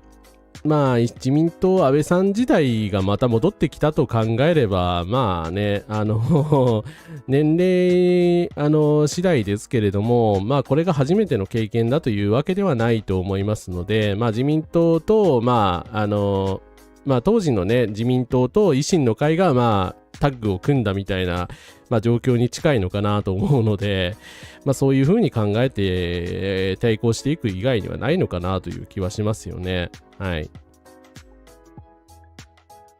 まあ、杉田水脈ラインはね、アウトだということが分かったのだけは良かったですね。はい。いやー、ほんとね、これだけでやっぱり差別に投票されると、でもね、やっぱりへこみますよね。やっぱり何も伝わってないのかなーっていう気はしちゃう。まあ気はしちゃうけれども、まあただそれ以前の問題で、まあ、なんていうのかな、まあ左派政党の側にも、まあもちろん問題はあったし、まとまりきれなかったという点もあり、で、まあ自民党の側がね、その、公職選挙法違反じゃないかっていう大量の宣伝をぶちまいたりとか、まあこういうね、雪で、投票所行けないっていう人たちが続出しているのにもかかわらず、平沢角栄に当確が出た。勝に当確が出た。にもかかわらずこういう選挙を強行したりしたっていうのは事実なので、はい。だから全てをこっちの責任だと考えるのは、それはそれでね、違う考えだと、違うと思うので、はい。落ち込みすぎるのも良くないと思います。はい。っていうか、参政党全然伸びてないですね。このまま沈んでくれないかな。はい。ちゅうことなんですけども。チャンネル登録者数ちょっと増えました。本当ありがとうございます。杉田は2連続落選でね、みたいですね。はい、このままいけばね。比例代表で復活しない限りは落選です。はい、消えてください。もうあなたの顔は見分けました。はい。っていうことでですね。身の回りの高い高齢世代の左派の人から情報収穫して次世代に継承しないと思いましたということで、チャンネル登録者数がなんか1910人になってる。おめでとうございます。ありがとうございます。ありがとうございます。ありがとうございます。なんかこんな時で申し訳ないけど、すげえ申し訳ないですけれども、はい。ありがとうございます。まあ今後も頑張れということだと思うので、はい。ありがとうございます。まあ今後もね、反差別で、このような時代になってしまいましたけれども、頑張っていきますので、よかったらメンバーシップ登録等もですね、ご検討してください。よろしくお願いいたします。はい。おめでとうございます。ありがとうございます。ありがとうございます。そうですね。まあ今はね、スパイ防止法もまだ成立してないし、カラスマがね、逮捕されるような事態にはなっていないので、はい。まあそれまではね、言論の自由が保障されてるうちに頑張るしかないですね。いや、ほんとヘイトイキリデマがね、票を取れる鉄板アイテムになってるし、要は参政党みたいな手法を自民党が使ったっていうことは、もう、正直、なんて言うんでしょうかね。もう取り返しのつかない事実なんで、はい。だから、まあ、彼らは彼らでね、もう追い込まれて禁じ手を使ったという事実は覆らないわけですから、まあ、自民党をね、これからやっぱり追い込んでいくべきだと思いますよね。社会的立場、弱者の立場ほど投票できないひどい選挙でしたね。いや、本当ですね。はい。いや、事実上だから不正選挙ですからね。東北の人たちとかに投票させないように仕組んだ上の選挙ですからね。不正選挙ですよ。だから高市さんがまともであったなら選挙をやり直しすると思うんですけど、まあやり直ししないですよね、あの人はね。はい。あみっこさん、コカラスです。絶対安定多数となると統一教会問題は闇の中になりますね。いつ言論弾圧が始まるか。いや、スパイ防止法ができたら本当にやばいですね。やってしまいそうな気がするし。はい。まあ、賛成票は自民に戻ったみたいですね。小田原文化さんありがとうございます。いつもありがとうございます。生活はこれからも続くので連帯してしつこく生きていきましょうということでですね。いや、全くその通りです。ありがとうございます。ありがとうございます。そうですね。もちろん上の世代の左派の人たちに私文句山ほどありますけど山ほどあるけど、でも彼らとね、やっぱり交流してみるとやっぱり知らないことをたくさん知ってるから、やっぱりそこは本当勉強していかなきゃいけないし、違う時代を生きてきた人たちだし、安倍さんとね、戦ってきた経験がある人たちですからね、教えてくださいよっていうふうに言って教えてもらうしかないですよね。各地で訴訟とか起こるなら自分も手伝いますということで、素晴らしい。ありがとうございます。そうですね。だから違憲訴訟とか起こした方がいいと思いますね。ご苦労を二分する政策はろくなもんじゃないから阻止。展示を必要とする方々への侮辱でもありますし、震災の影響があるまで雪国への軽蔑でもありますよね。そう。だから安住さんを慰めるわけじゃないですけど、落ち込まない方がいいんじゃないですかね。だから宮城は本当もう本当にだからね、罠仕掛けられて負けたみたいな感じだから、卑怯な手段を使われたわけですからね。正直私はあの人あんまり好きじゃないですけど、でもだからといって、なんでしょう。ね。卑怯な手段を使って勝った方が偉いわけじゃないですからね。はい。だから宮城県の人たちも落ち込まないでほしいし、必ずしも民意が反映されてああいう結果になったわけではないっていうところですよね。はい。って思うんですけどね。はい。ですね。あと何しようかな。今日の天候だと体の弱い人は投票所に行くことも困難だったと。いや、全くそう思いますよ。はい。だからね、本当に、天気の悪い、こんなね、悪路でね、雪だらけの時に、車を持ってない人ですとか、体の弱い人ですとか、東北とかね、北海道にお住まいの方々ですとか、そういう人たちに不利な選挙状況になっていて、この結果なので、はい。だからね、自民党の組織票がね、上回ったっていうだけの話ですよね。自民党は自分たちに組織票がないかのように振る舞っていますけれども、嘘つこけって話ですよね。組織票が強くないと、事前投票が強いっていうことにはならないでしょ。はい。不正というより不当選挙だと思います。投票入場券は届かない、ろうあ者への対応もできない、海外有権者も投票できないということ。そう、ありとあらゆる人たちが投票できませんでしたからね。雪害で自衛隊も動いているような状態ですから、本当卑怯ですよね。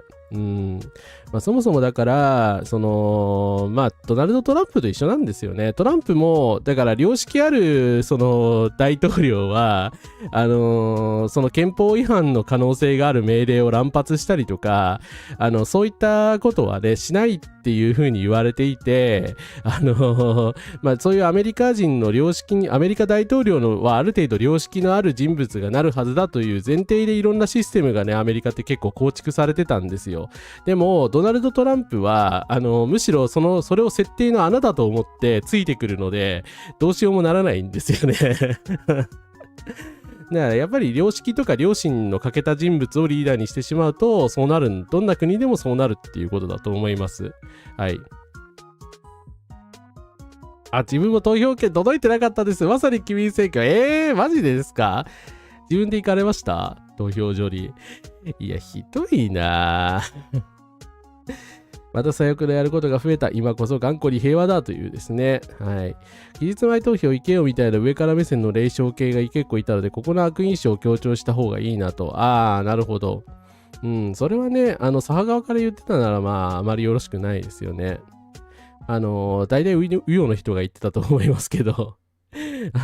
今回はね、完全匿名であることを前提にここだけの話ですが、期日前の出口調査の管理のバイトをやっていました。そうなんですね。昨日まではかなり人が来ているようですが、今日は厳しかったでしょうね。はい。今の与党が居座るならいつか参政権がなくなるんじゃないかと思ってますけど、こんな形で投票阻害されるとは予想しなかったですよね。いや、ほんと予想しなかったっすよね。いや、今回ほんとね、雪国はね、投票妨害されてるのと一緒の状況ですからね。違憲ですよ、違憲。こんなものは違憲ですよ。はい。本当、出口調査の方、お疲れ様でした。連勝してたらやっぱ右翼の人なんですね。そうだよね。今回の状況だったらね。組織票でね、投票された方はね、いいですねって、日本会議の方ですかって言ってやりたいですね。はい。もちろん期日前投票行きましたが、原因はわかりません。郵便物とかもそう、滞ってますからね。ちょっと待っててくださいね。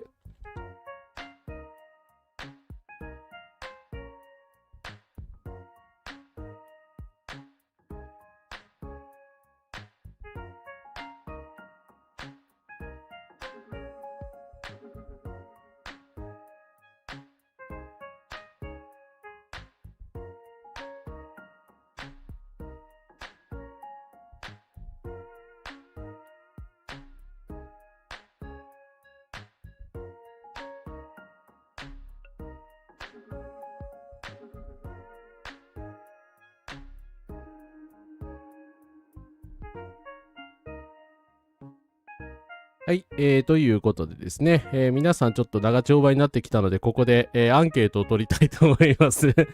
今回の選挙は違憲だと思いますか？はい、合憲派一人いる。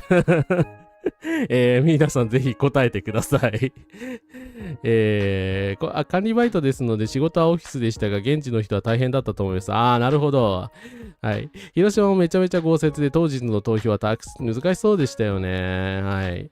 左翼リベラル、上から目線で嫌なやつみたいな印象操作を時間かけてひっくり返す必要あるなと。いや、本当ね、今回、霊障系、嘲笑系だったの高い支持者の方が圧倒的でしたからね。そこはね、行った方がいいですよ。マジで。そこは私も行っていこうと思います。めっちゃ上から来ましたからね。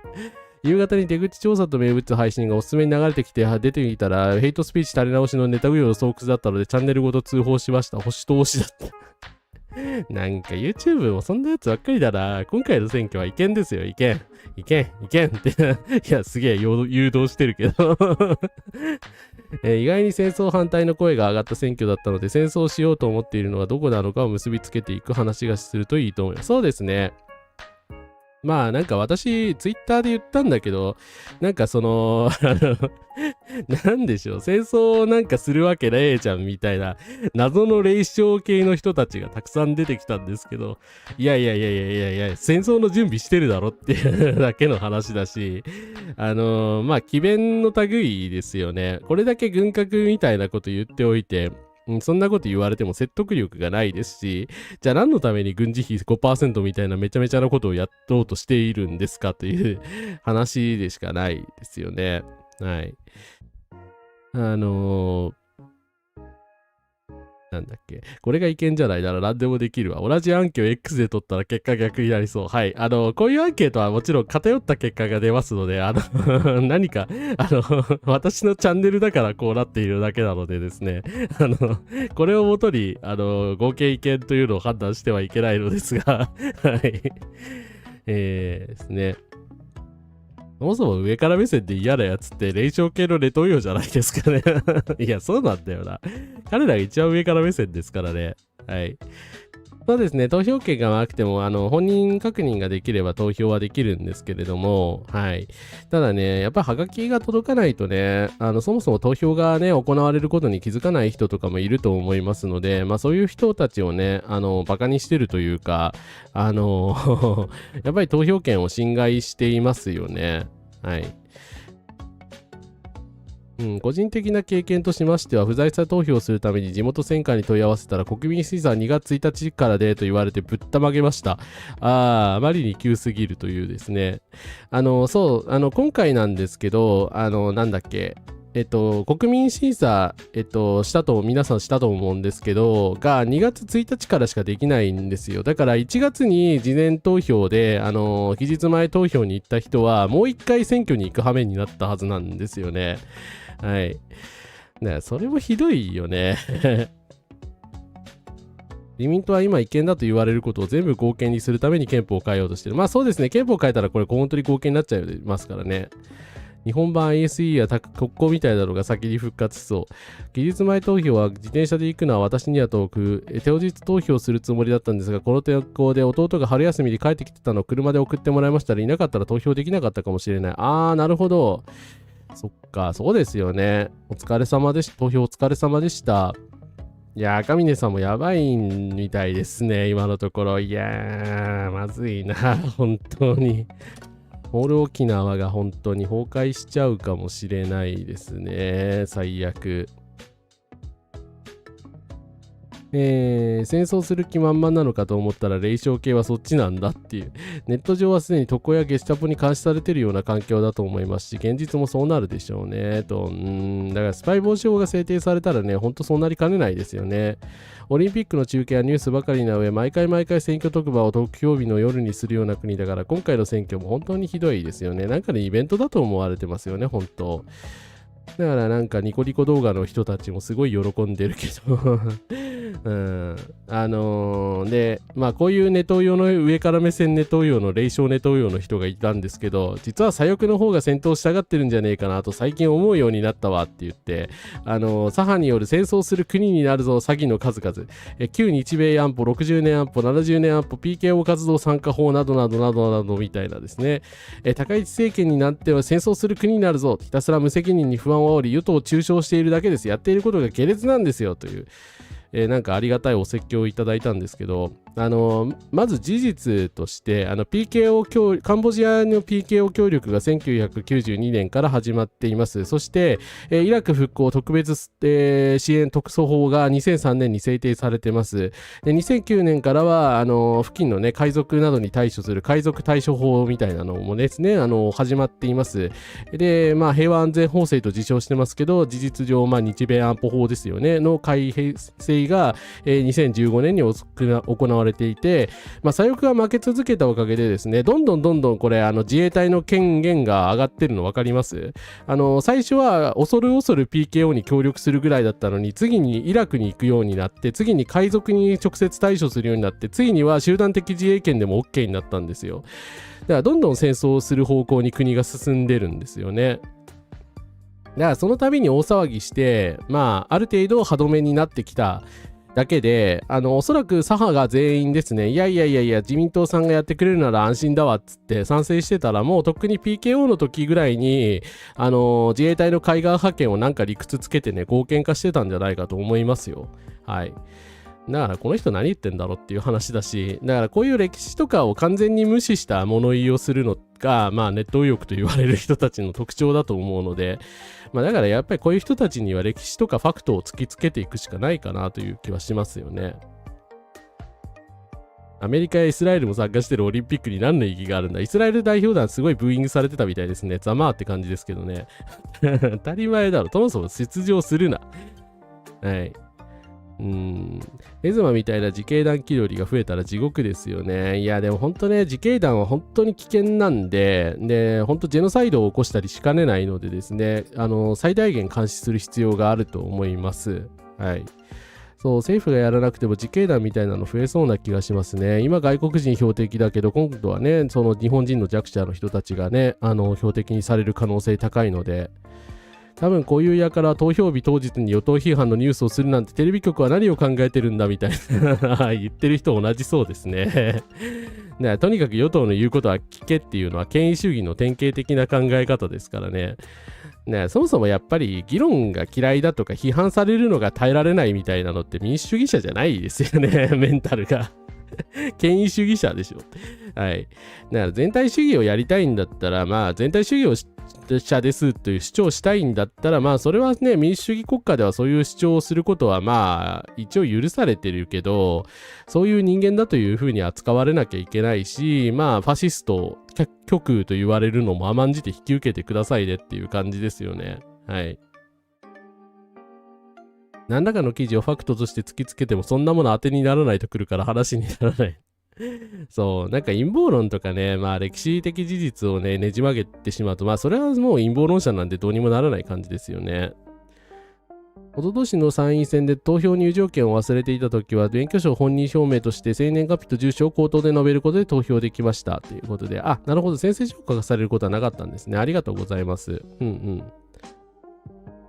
昨年は葬儀会社の全国協同組合と自衛官が多数死亡した場合を想定して協定を結んだみたいです。そうですね。スクープされてましたけれども、葬儀会社とね、自衛官の多数死亡の場合を考えてですね、協定が結ばれたみたいなんですけど、何のためなんでしょうかね。自衛隊の方々がたくさん亡くなるみたいな、それは起きてほしくない事態ですけども、なんかそういう事態がね、政府内で想定されてるっていうことなんでしょうかね。はい。いや、アメリカがイスラエルはなんでブーイングされたのか考えていただきたいですね。自警団が外国人排斥に飽きたら次は障害者福祉の事務所に襲撃してきそう。まあでも実際なんか相模原の例があるわけですからね。だからヘイトクライムの対象になりやすい属性なのは本当にそうなので、だから本当皆様も気をつけてください。はい。高市政権の経済政策に警告を発したみずほ銀行を制裁するしかないでといった支持者が X にいましたね。まあそこまで行くと本当マガですよね。なんかマガの人たちもなんかアメリカのね FRB とかをねの議長を解任すべきだとかね財務省解体だみたいなことを言ってる人たちがいますけれども、まあなんかトランプのやるそういう政策が全て正しいのでそれを批判する人間は悪でありディープステートだみたいなことを言い出したら、まあこれは完全にマガですよね。そう、今は閣議決定だけで海外派兵できるようになっちゃってるので、まあだからね、左派が批判し続けたけども、結局右に行って右に行って右に行って、どんどん派兵できるようになってきてるんですよ。はい。独立運動を起こすか。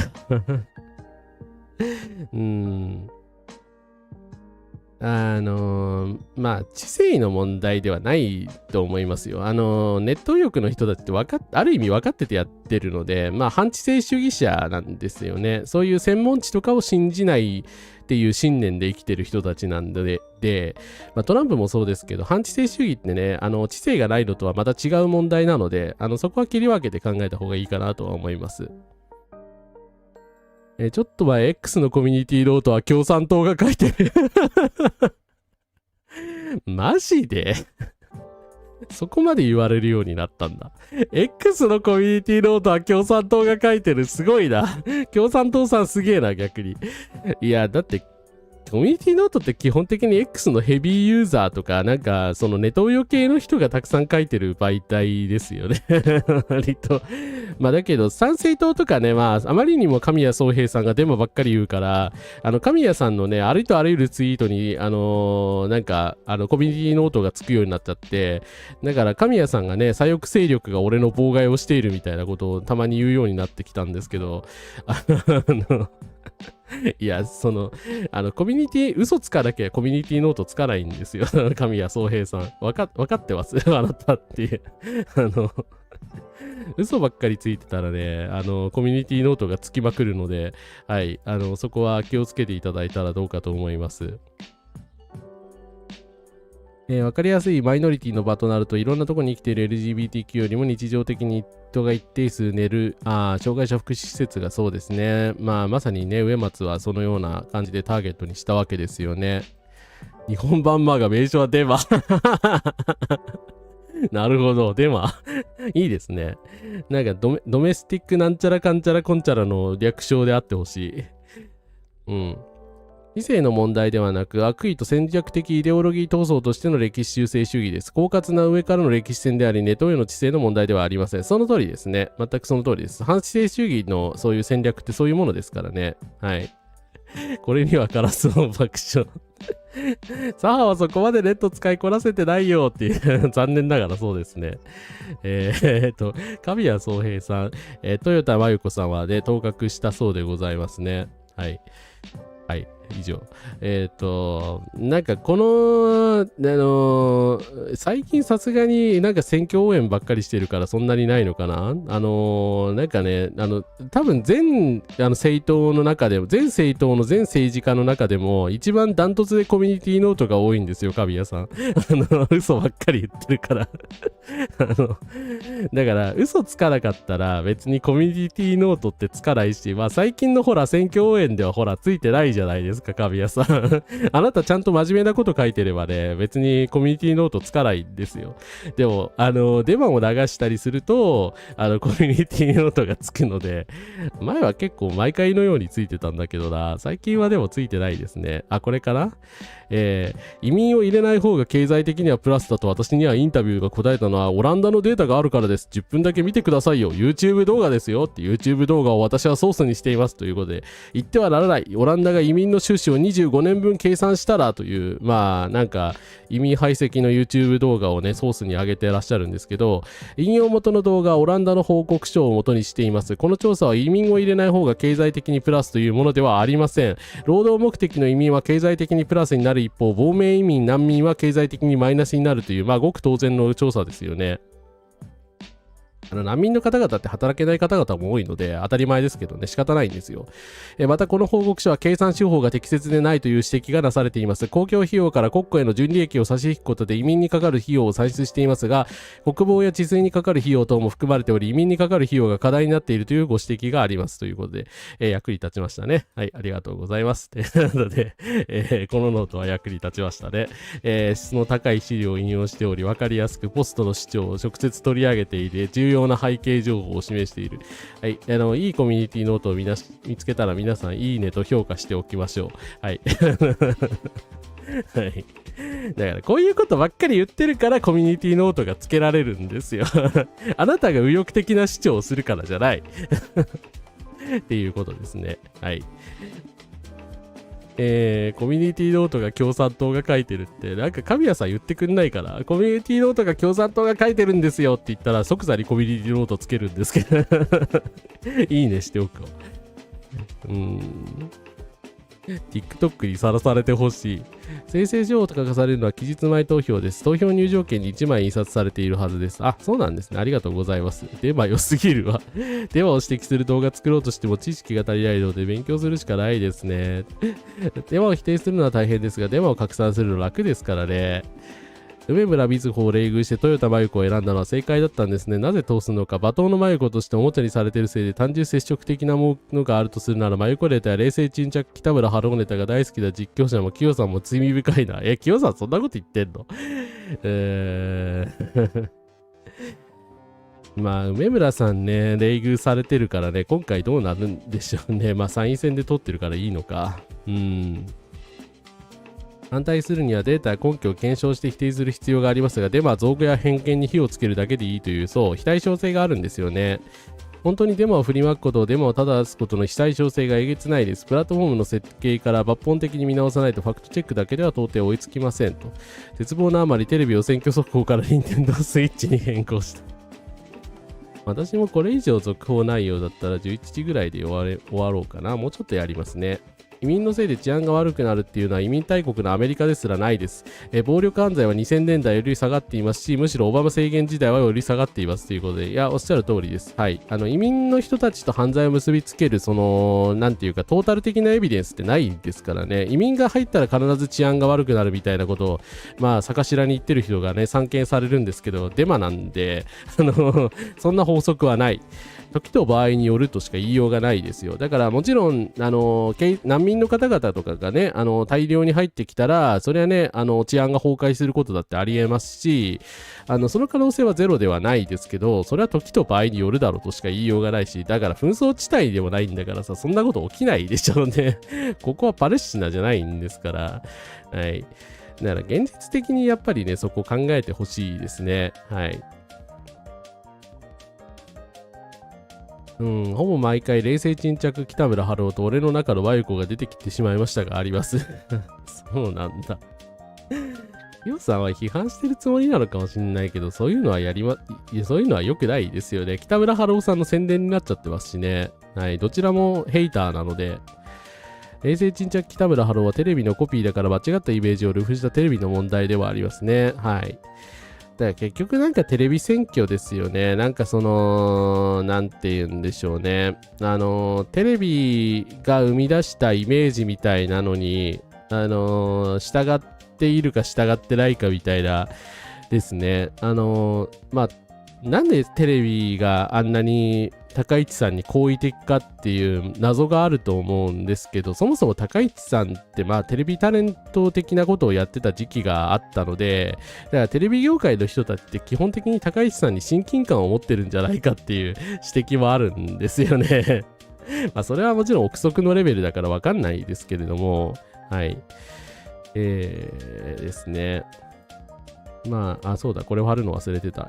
今回のね、社民党さんなんですけれども、当選ゼロの予測と、まあ、なってしまってますし、まあ、大阪でちょっと頑張ってほしいなと思いますけども、2022年に、2.4% の政党要件をクリアしております。これが2028年まで適用されますので、今回は、政党要件を失うことはありません。はい。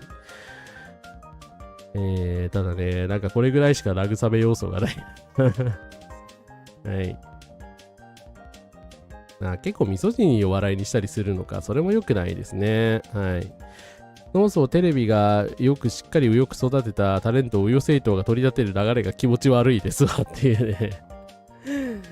世界遺産権乱用の規制とネット選挙運動の規制をガチで法制化しないと、だからこういう選挙を乱発されたらね、もうたまんないですよね。民主主義が完全に崩壊する気がしますね。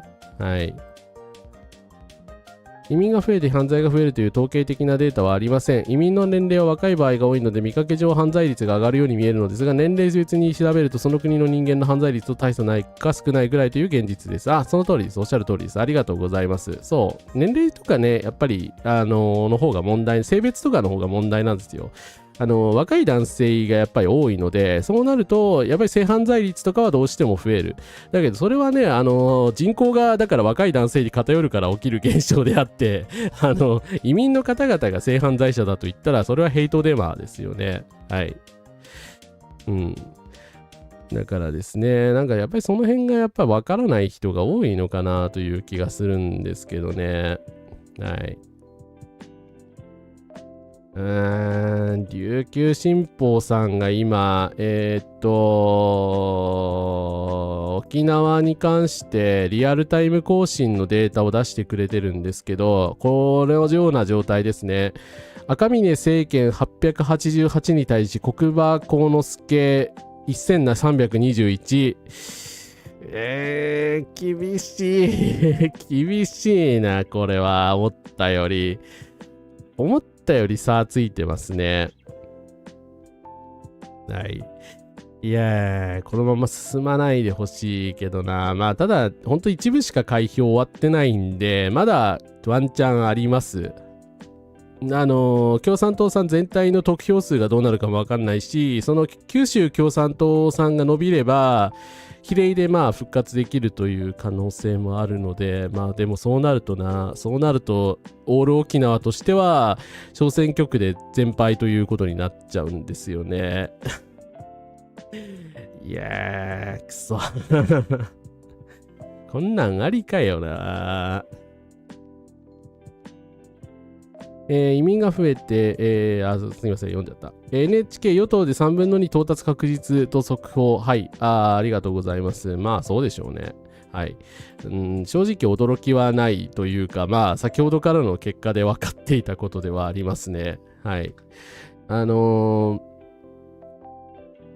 衆院選与党で、310議席以上確保の予定と、まあ、自民維新がもうすでに280を超えているので、まあ、このまま順調に増え続ければ、法案など再可決が可能になるレベルにまで伸びるということですね。はい。さすがに会見はまあ参院選がね、ここの状態ではないから、まだハードルがあると思いますが、ありとあらゆる、まあ、法案を強行採決できる状態になっちゃったということですね。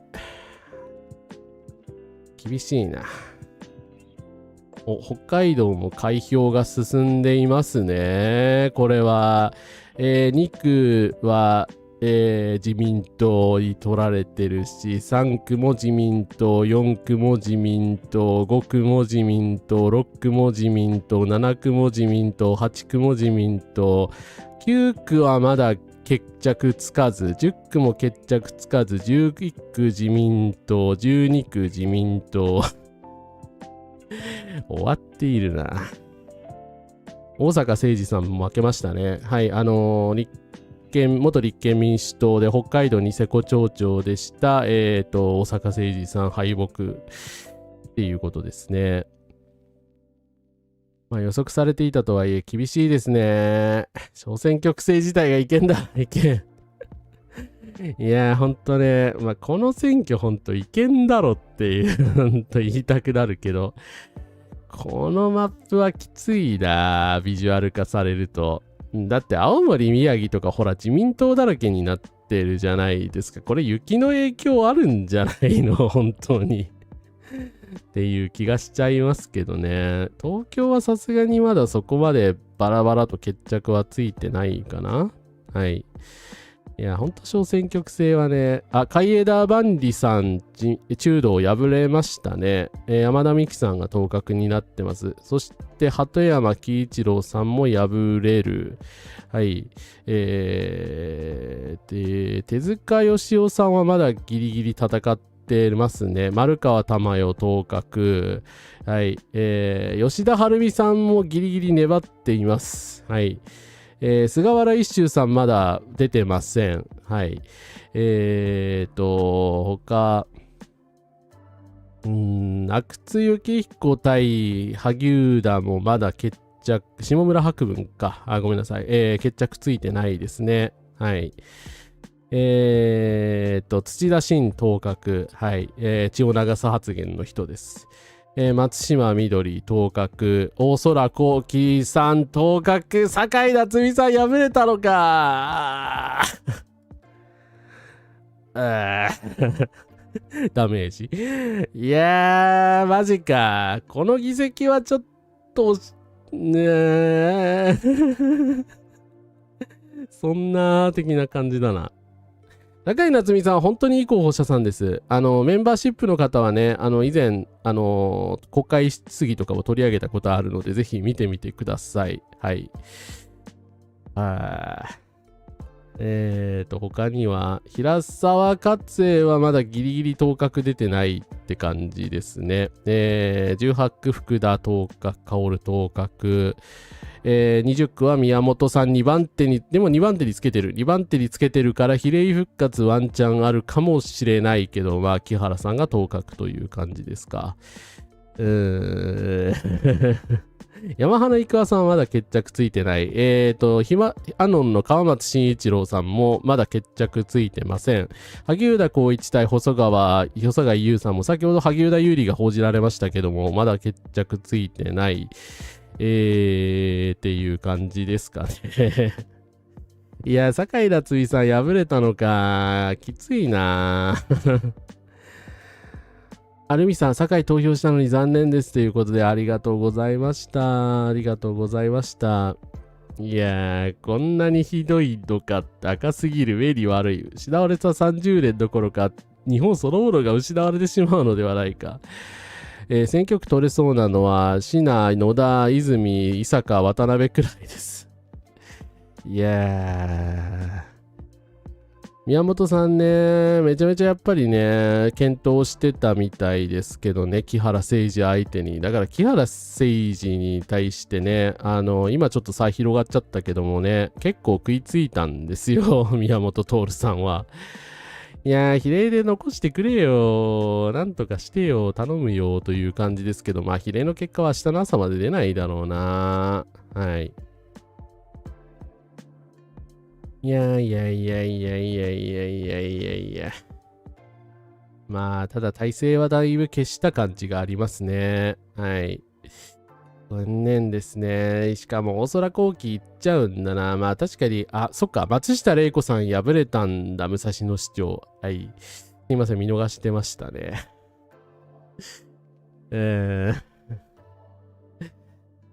なんかな、一人二人ぐらいおめでとうって言いたかったけどな。まあ、大空幸輝さんね、安倍昭恵さんとも大の仲良しのね、大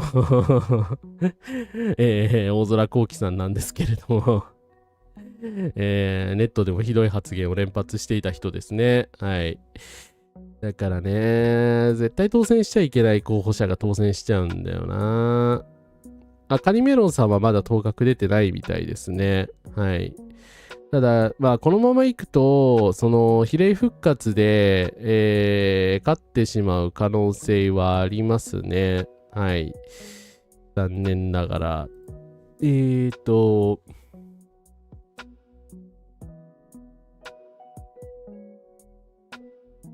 うん、菅原一秀は、やや菅原一秀リードで2時間前に報道されましたが、その後決着つかずっていう感じみたいですね。もしかしたら朝までかかるかもしれないですね。はい。新潟は自民対中道という感じでした。X 見た感じ、立憲支持者は野田にかなり怒ってる感じですね。いや、それは怒るでしょうね。当たり前ですよ。はい。北関東ブロック塩川さん、そうですね。まあ、比例はでも全くでも全然結果出てないんじゃないかな。北関東ブロック見てみますか。どのみち共産さんにはちょっと今 3.8% つけてて、あと残り3なので、もしかしたらワンチャンあるかなっていう感じですね。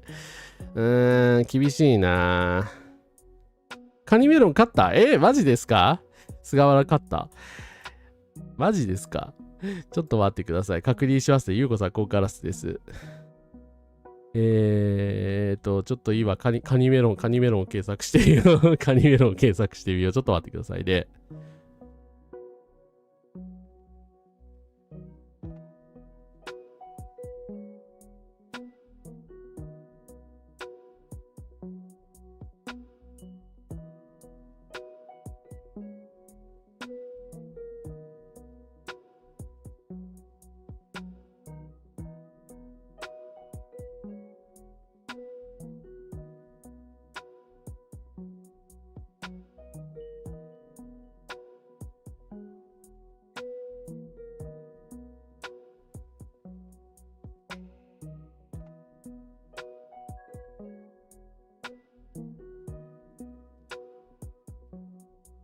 はい、今ちょっと、これどこのサイトだろう。ちょっとですね、出典不明なんですけども、菅原一秀さんに当確が出たというような、まあ、衆院選の、ウェブサイトが、表示されております。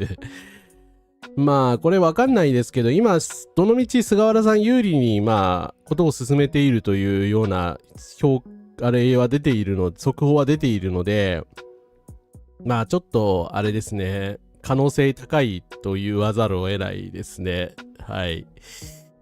まあ一部のサイトでは、まあその、自分の取得したデータ等をもとにカニメロンさんが当確であるというふうに言っているという状況のようです。はい。NHK とかでは当確出てません。はい。まだ自分の小選挙区の結果は出てないですが、すでにしんどくてもその反動でチョコレート食べまくっています。お疲れ様です。ちなみに私なんですけど、ちょっとまあ住んでるとこバレるかもしんないけど、小選挙区負けてますね。はい、私中道に入れたんで。はい。さっき負けてたわ。お前なーって人がな、共産党さんだって供託金没収されたくないから、でしょうから、本当はね、入れてあげたかったんですよ。本当は入れてあげたかったし、いい候補さんだったのに、まあそこをね、まあさすがにね、高市がファシズムになったら困るから、涙を飲んでね、柔道に入れたのに、負けおって許さん。本当に。もうまあただね、まあ今回は先ほども言いましたけど、まあ中道さんとか共産党さんが悪いっていうレベルの問題ではないですね。はい。そこはまあフォローしておきますけど。いやー、しかしカニメロンに負けるとはなんと情けない。本当に本当にカニとメロンを汚しやがって、というですね。はい。なぜ菅原さんがカニメロンか、知りたい方は、金曜日の配信を見てください。真ん中ぐらいに登場しています。議員にスキャンダルだらけで逆に大丈夫なのかっていうね、公職選挙法違反で、3年間、出馬できませんでしたって、ちゃんとプロフィールに書いといてくださいよ、菅原一秀さんはよ。お前、有権者にカニメロン配ってたでしょ、あなた。もう、野田さん辞任するんじゃないですか？せざるを得ないと思いますよ。いや、正直野田さんより斉藤哲夫辞任してほしいけど、私は。あいつのせいだろ。ぶっちゃけ。だからあの人が余計なこと言うから、まあね、まあ、それは火曜日の配信で言いましょう。はい。こちらからどうぞありがとうございます。モデレーションありがとうございます。すいません、関連動画に置いてなかったけど。はい。まあでも野田さんは辞任せざるを得ないでしょうね。お疲れ様でした。はい。私好きじゃなかったけど。でも最後にまあ、血を流す発言のね、土田っていうどうしようもない議員がいたんですけど、あいつに短歌切ったのはかっこよかったですよ。グーゴルプレックスさんこんにちは。カニとメロンへの風評被害。本当にね、菅原一秀が当選することでカニさんへの風評被害が発生するのやめてもらっていいですか？はい。カニメロンもいいけど、ドカク弱分忘れないでくださいって。いや、ハゲーダもこう当選しそうなんですけど、もういい加減にしてくれ。うわぁ。いや、まあね、なんかね、やっぱり、日本全体のモラルが崩壊してる感じですよね。まあ、だって、ヘズマリュウさんみたいな人がヒーロー扱いされるんですよ。それはもう、ね、やっぱり我々の側にも、まあ、モラルハザードの使い方、これ本来間違ってるんですけど、まあ、モラルハザード、モラル崩壊が起きていると言わざるを得ない。なんかモラル崩壊っていう攻撃使ってくるラスボスいたなって今思い出したんだけどモラル崩壊がまあね政党側もそうですし、我々ね日本の市民の側にも起きているとしか有権者の側にも起きているとしか言いようがないですよね。まあ汚職をしてもね、不正をしてもね、3000万裏金を作ってもね、統一教会に帰依してもカニとメロンを配ってもね、当選しちゃうんだから。まあ1年ぐらいすれば忘れるっていう、まあ、誰だっけ統一教会の関係者だっけ言ってたの。こいつらはすぐ忘れるからどうでもいいんだよみたいな、まあことを聞いたことありますけれども、なめおってっていう感じだけど、まあ実際人は忘れちゃうんですよね。奇襲作戦すぎ、外部要因多すぎで、シンクった反省分析ができそうなのが難しいな。まあでもそうですね、中東さんに関しては、まあ正直、今回ね、高市側が卑怯な手を使いまくって、まあね、YouTube に1億円広告、数億円広告を流して、なんでしょうね、どうにもならないっていう状況であったのは事実なので、それはね中道さんの責任ではありませんので、勝手にね我々の税金を使った高市さんが悪いので、はい、それはね多責にするわけじゃないですけれども、もちろん反省は反省でねしなきゃいけないですけど、まあどうにもならなかったという部分はありますよね。そっか、米山さん負けたの？ちょっと待ってちょっと待ってはい、いや、米山さんも負けちゃったのかよ。まあでもこれだけ負けてたら、中道負けてたらそうですよね。新潟か。新潟、あれ東北？北関東。あれなんか飛ばさ、そっか。北陸信越だ。すみません。大変失礼しました、新潟の方。はい。西村ちなみさんのとこだけは決着ついてないか。米山隆一さん、敗北してますね。さようなら。はい。さようなら。米山さん、私嫌いなんですけど、でもまあ、まあ私がなんか偉そうに言うのもあれですけど、実力はある方なので、国会のね、審議とか見てればわかるじゃないですか。ね、論戦めちゃくちゃ強くて、だから、やっぱり必要な方ではあったよねっていうとこですよね。残念ですね。はい。自分も総選挙結果出ました。残念ではあるけど、自民対中道で割といい勝負してたっぽい。そうですね。ギリギリのとこまで迫ってはいたみたいですね。はい。ただちょっと惜しくも届かなかったっていう感じですね。新潟の方々は。結構3区は結構大差ついてるかな。うん。そうですね。米山さんはレスバしてないで妻のことを心配してください。でも、米山さん少し休んだ方がいいかもしれないな。本当に。ちょっとネットやりすぎですからね、あの方ね。ね、自分のイメージ下げてるから、ね、本当はレスバすんのはやめた方がいいと思います。はい。今、結果出ましたね。新潟1区なんですけれども、今 TBS の方では結果なしになってたんですけど、西村智奈美さんが落選したそうでございます。つまり、新潟は全滅ですね。米山さん落選。推定投票率は 55.68% 前後。前回から、の衆院選を、前回衆院選を上回っている。じゃあみんな高市さんに入れに行ったってことか。はー。それはちょっとどうにもならんな。まあ、青森とかね、東北の方々に関してはその限りではないと思いますけど、東京の方では、まあ、相当その投票率が上がったということですかね。今後、米山さんはデマに対して法的説明を買ってほしいですね。はい。だから米山さん基本右翼なんで、私は全く思想的には賛同できません。ただそうなんだけど、ただそうなんですけどね。まあデマ流されてね、負けたっていうところはありますからね。そこはね、本人が悪いわけではないと思います。はい。いやいやいやいやいやいやいやいやいやだ。これは。まあなんか本当なんかな。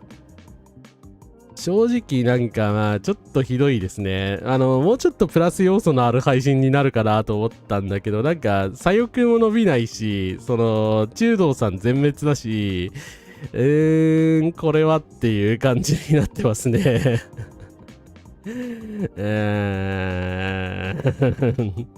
困ったなぁ。まあね、大体こういうね、厳しい結果になることは、まあ、ね、下馬評で予想はついていたことなので、別にそんなすごいショックとかはない、個人的にはないですけれども、まあ、ただね、ちょっとやりすぎですよね、これは。勝ちすぎでしょ、自民党が。はい。こんなに負けるとはな。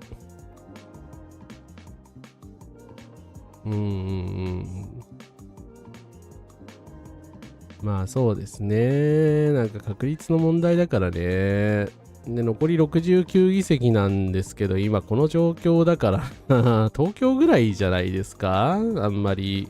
そうだ、大阪どうなったんだろう。杉田水脈は落選しました。唯一良かったことですね。はい。ただ、維新という感じで、やっぱり維新がみんな受かっているんだけど、5区は梅村聡が当選したので、大石さんは敗れましたが、まあ、杉田水脈も落選しました。はい。まあ、比例で復活する可能性はゼロではありません。で、他の選挙区も決着ついてないとこが多いですね、意外と。中道の辻かな子さん、池下拓に敗れましたね。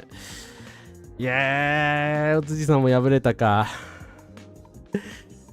というとこか。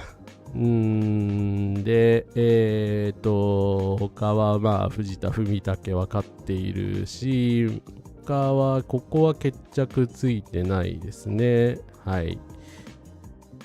馬場信之さんは当選してますね。はい。遠藤隆さんも当選してますね。はい。いやいやいやいやいや、中道勝ってるとこないやんって。お辻さん。いやー。お大阪はね、まあ、いつも一心一色なんですけどね、勝ってほしかったですね、お辻さんにはね。はい。タイムさん、コンカラスです。選挙行ってきました。ありがとうございます。ありがとうございます。埼玉5区、ドラさん、コンカラスです。来ていただいてありがとうございます。埼玉5区と6区がやばい。今まで立憲強かったのにということで、埼玉5、6区はじゃあ、これか枝野さんは、あれこっち当確出てないな。枝野さんギリギリ勝ったんじゃなかったでしたっけ？ちょっと確認してみますね。枝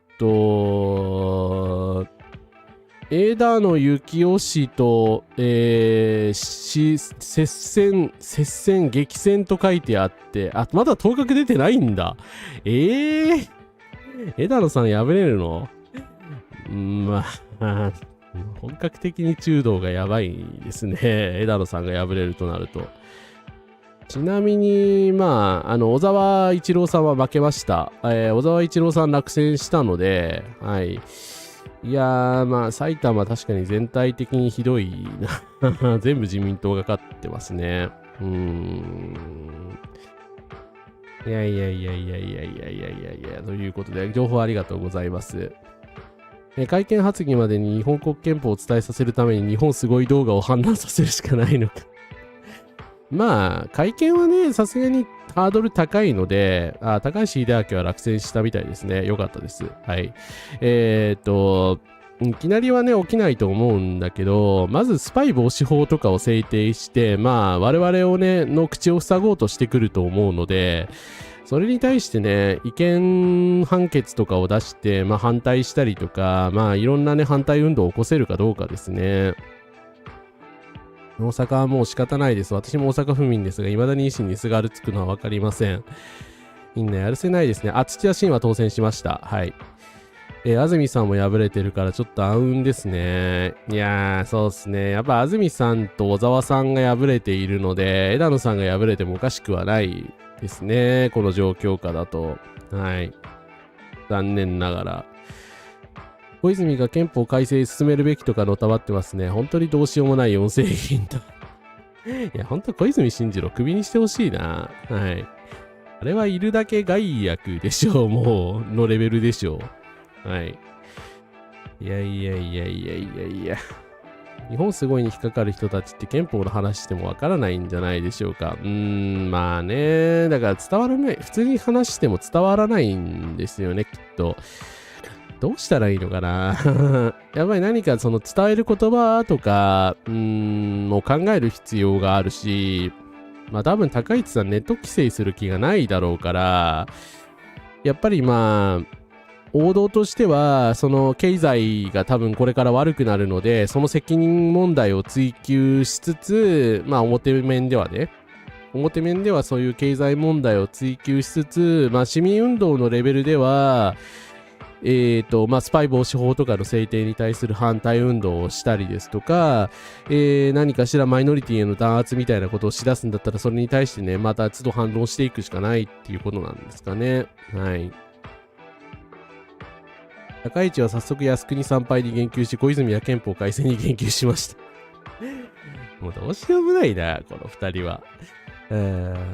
憲法良い方に変えてくれる保証があるなら賛成しますって良い方に変わるわけないですね。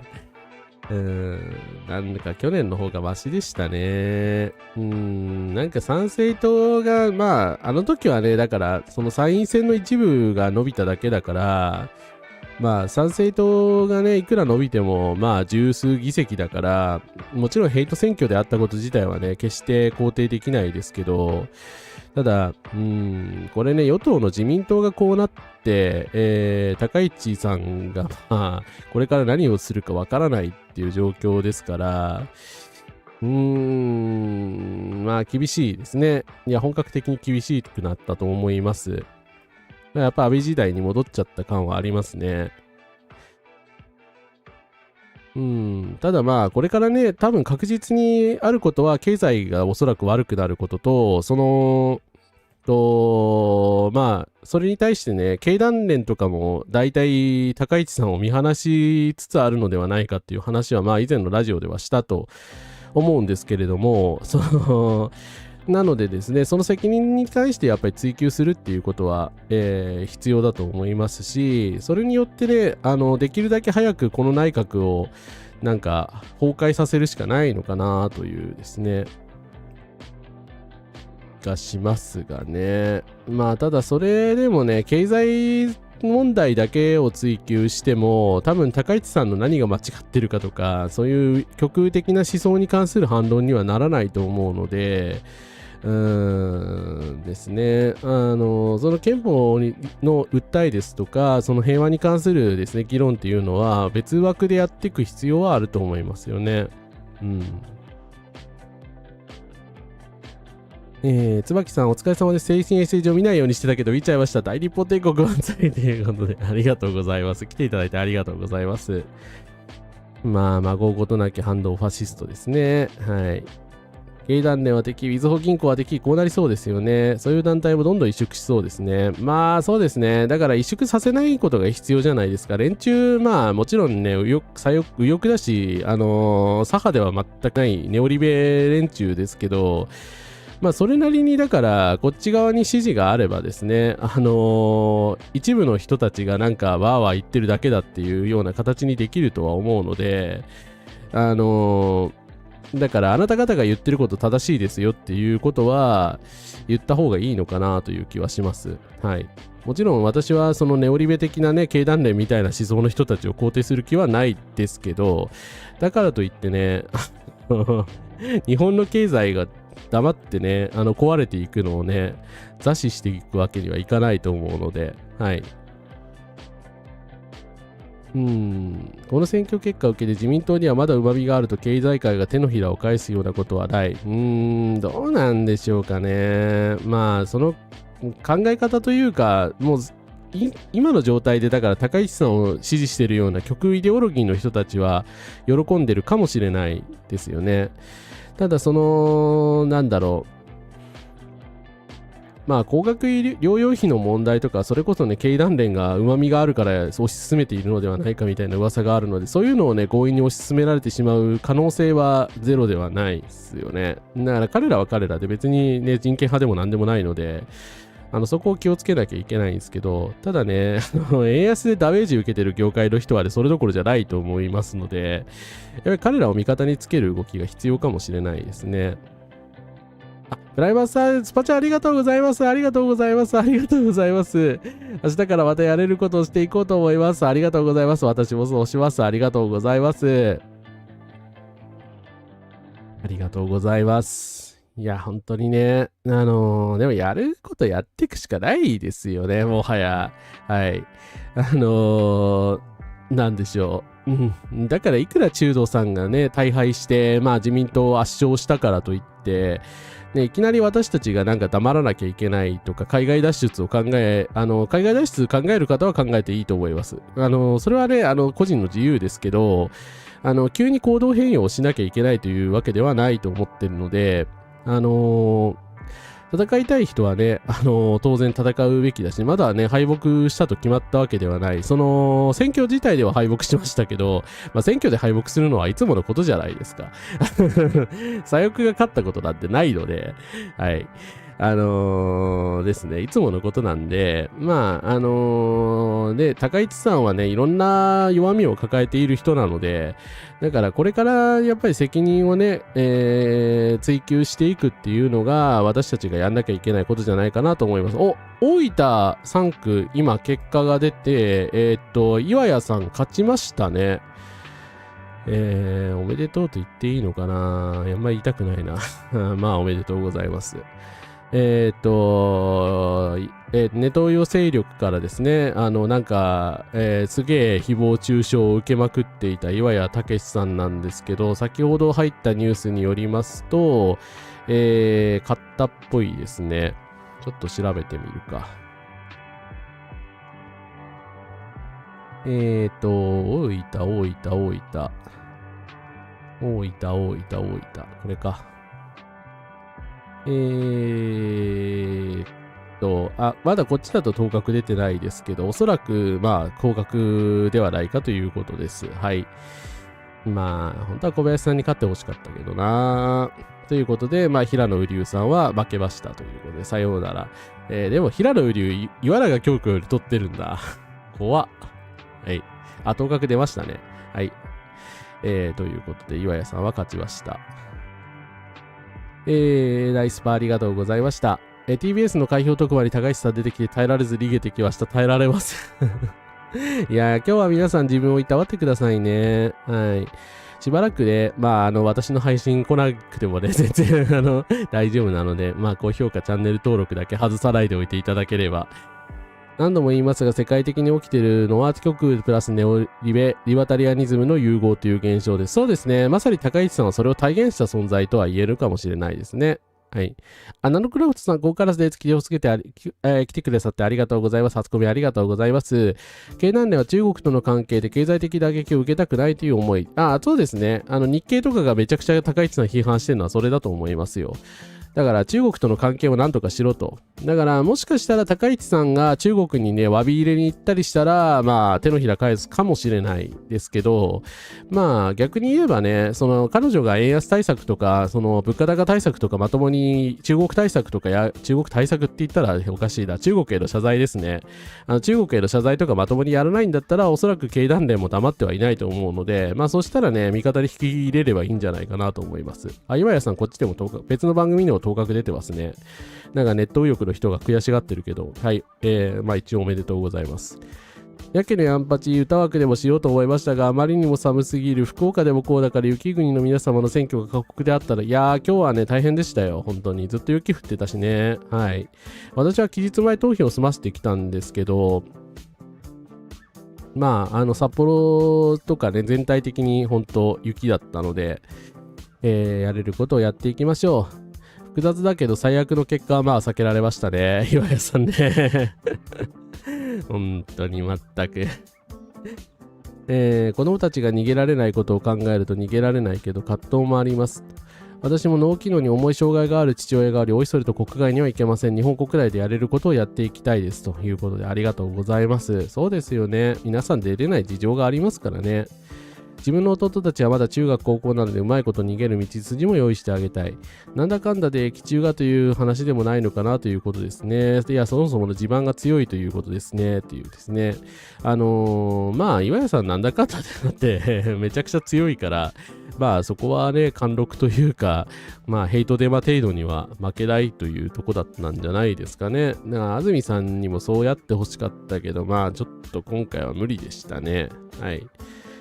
本当にほとんどのところで誰が良いかではなく、どんぐり背比べ的にどれが一番マシかでしか考えられないのが辛いですね。弟が徴兵されないように絶対戦争、紛争、虐殺はさせませんということでありがとうございます。ありがとうございます。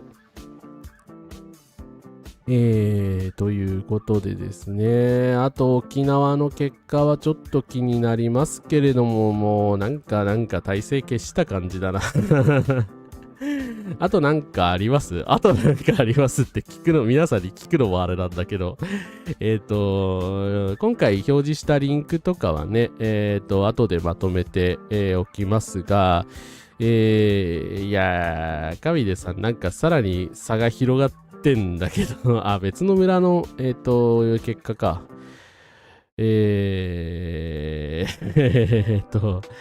一区合計、いや、一区合計にしてもでも厳しいな。でも那覇市、最大の那覇市がまあ出てないので、まあ逆転するかもしれないんですが、ですね、他のですね、町村では、大体開票がまあ終わってしまったような状況でございますね。ちょっと厳しいな。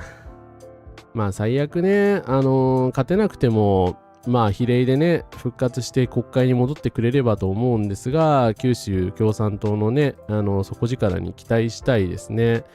まあそうなると田村孝明さん戻れないんだけど、渡嘉敷村でも座間味村でも、まあ、ね、国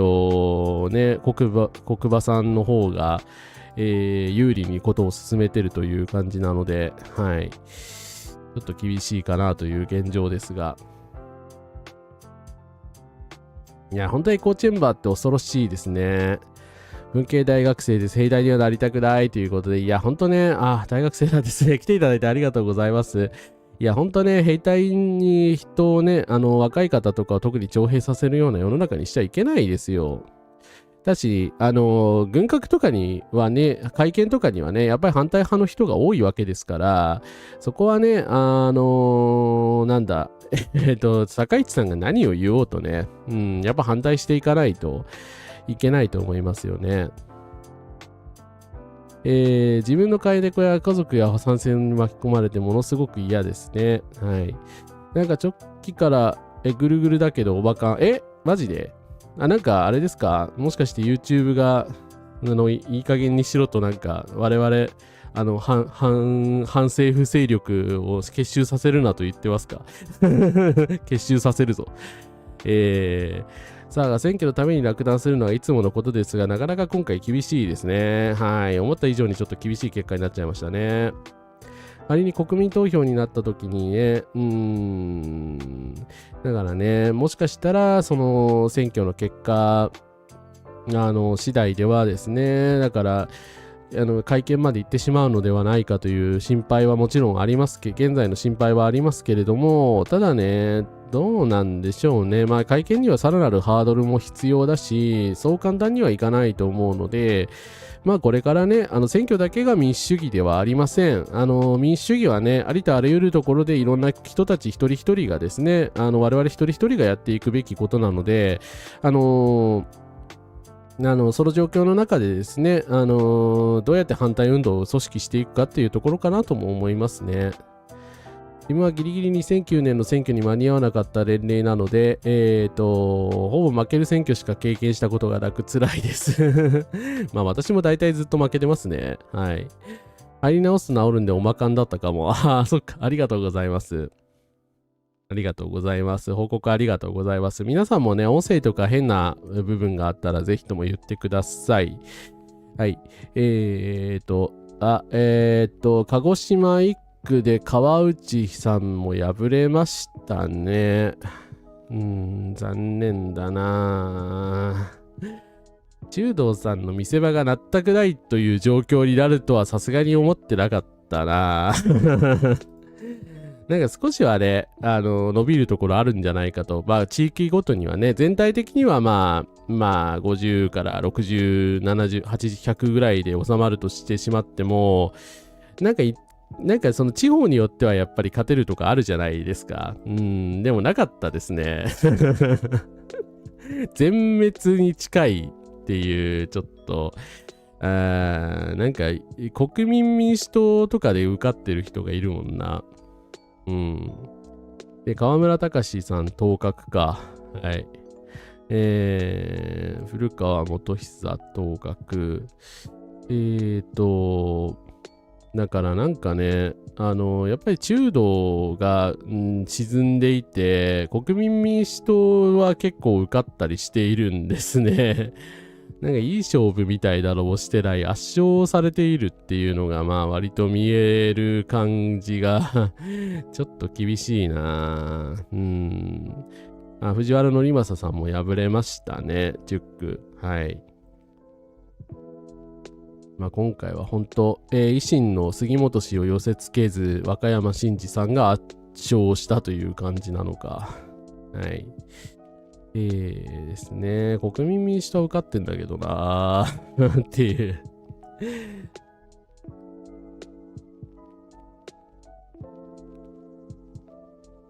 はい。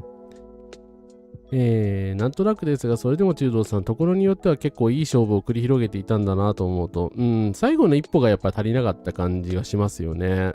それが何だったのかっていうところではあると思うんですけど、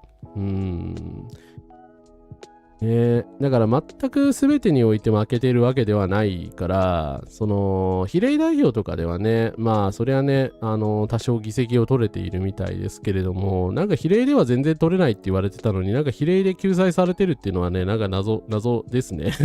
よくわからないな。でも比例で中道で残ってる人って公明党の人が多いんじゃないですかね。はい。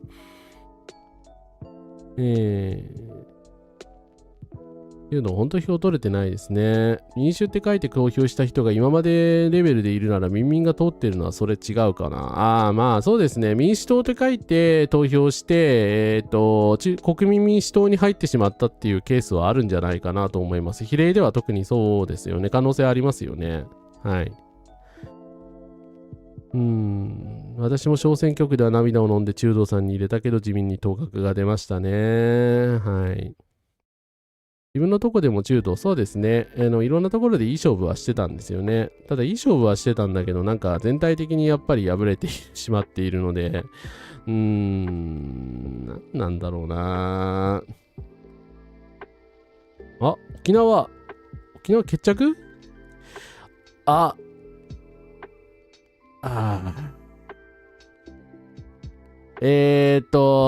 あ NHK の速報なんですけど、沖縄1区ですね、国場幸之助氏に当確が出まして、赤嶺政賢さん敗れました。はい。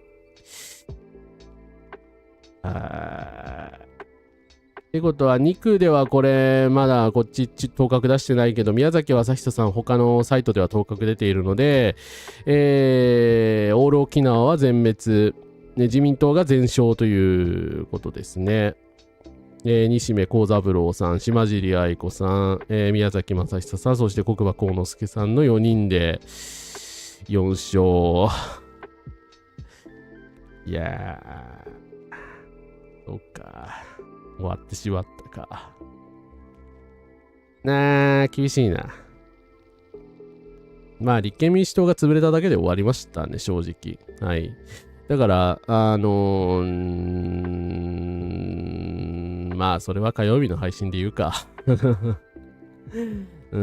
そう、公明だけ生き残ってますよね。だから、比例だけで生き残ったっていうことは、公明党だけでは生き残ってるということなので、会見の国民投票は期間中に国民投票法第103条ように、法学省による解説が期待できないと思うので、これは、要注意ですね。なるほど。そうですね。警告されてましたもんね。ありがとうございます。だからそう、解説とかしたら違法になる可能性あるんですよね。はい。当然ですが、元公明議員は公示前の数を超えました。なるほど。まあ、公明党の方は伸びたんですね。大神奈川国さん、コンカラスです。港未来さん、コンカラスです。来ていただいてありがとうございます。この次の選挙、反動来るかな。まあ、共産党さんの躍進ね、いつでも期待してるんですけどね。どうだろう、九州比例で乗っきでこってくれるかな、上根さん。残ってほしいけどな、比例でどうにか、投票してきたということでありがとうございます。中道改革連合も代表も本人団としていずれ決闘するつもりだったが、高市政権が全てを早めたと、今回の選挙は高市政権の責任は大きいです。まあもちろんね、高市側が、いきなりこんな時期でね、準備してない中で選挙してっていう形ではあるので、そこはね、どの政党が相手であろうと責められないところではあると思いますが、まあこの結果はただ重く受け止めないといけないですね。はい。中道が解体した国民民主党が、野党第一党になっても解決より解決、ぜぜひいひき続けるのか、対決を強めるのかという、いや、国民民主党は与党ですから、まあ、与党の働きしかしないと思いますよ。はい。だから結局、まあ、高市さんがイエスっつったらイエスだし、まあ、なんかね、適当にお茶を濁して終わりっていう感じになっちゃうんじゃないですかね。私は国民民には何も期待していないので、申し訳ないですけど、はい。ですね。元立憲の人たちも立憲支持者がそのまま中道支持に回っていればまた違った結果になったの。そうですね。なんか立憲支持者の人がかなり離れたみたいですからね。やっぱりそれが原因じゃないですかね。立憲支持の人が国民民主党とかに流れたっていう感じですよね。共産党に行かずに。そうなるんじゃないかなという気はしてましたけど。野党共闘を破壊した中道と令和が別された。まあでもね、自分からやっぱり野党共闘を破壊したからね、それは当然の結果といえば当然の結果であるという面もあるかもしれないけど、まあちょっと今言うとね、ダメージが大きすぎるので次の配信にしましょうか。卑怯な機種を卑怯な機種として理解してる人が多くなさそう。いや、本当ですね。いうことでね。ということで、まあ、体制消したし、なんか皆さんダークなね、感じになってきたのでそろそろ開きましょうか。いやー、私もなー、いやー、この気分でね、明日休みてえな、なんか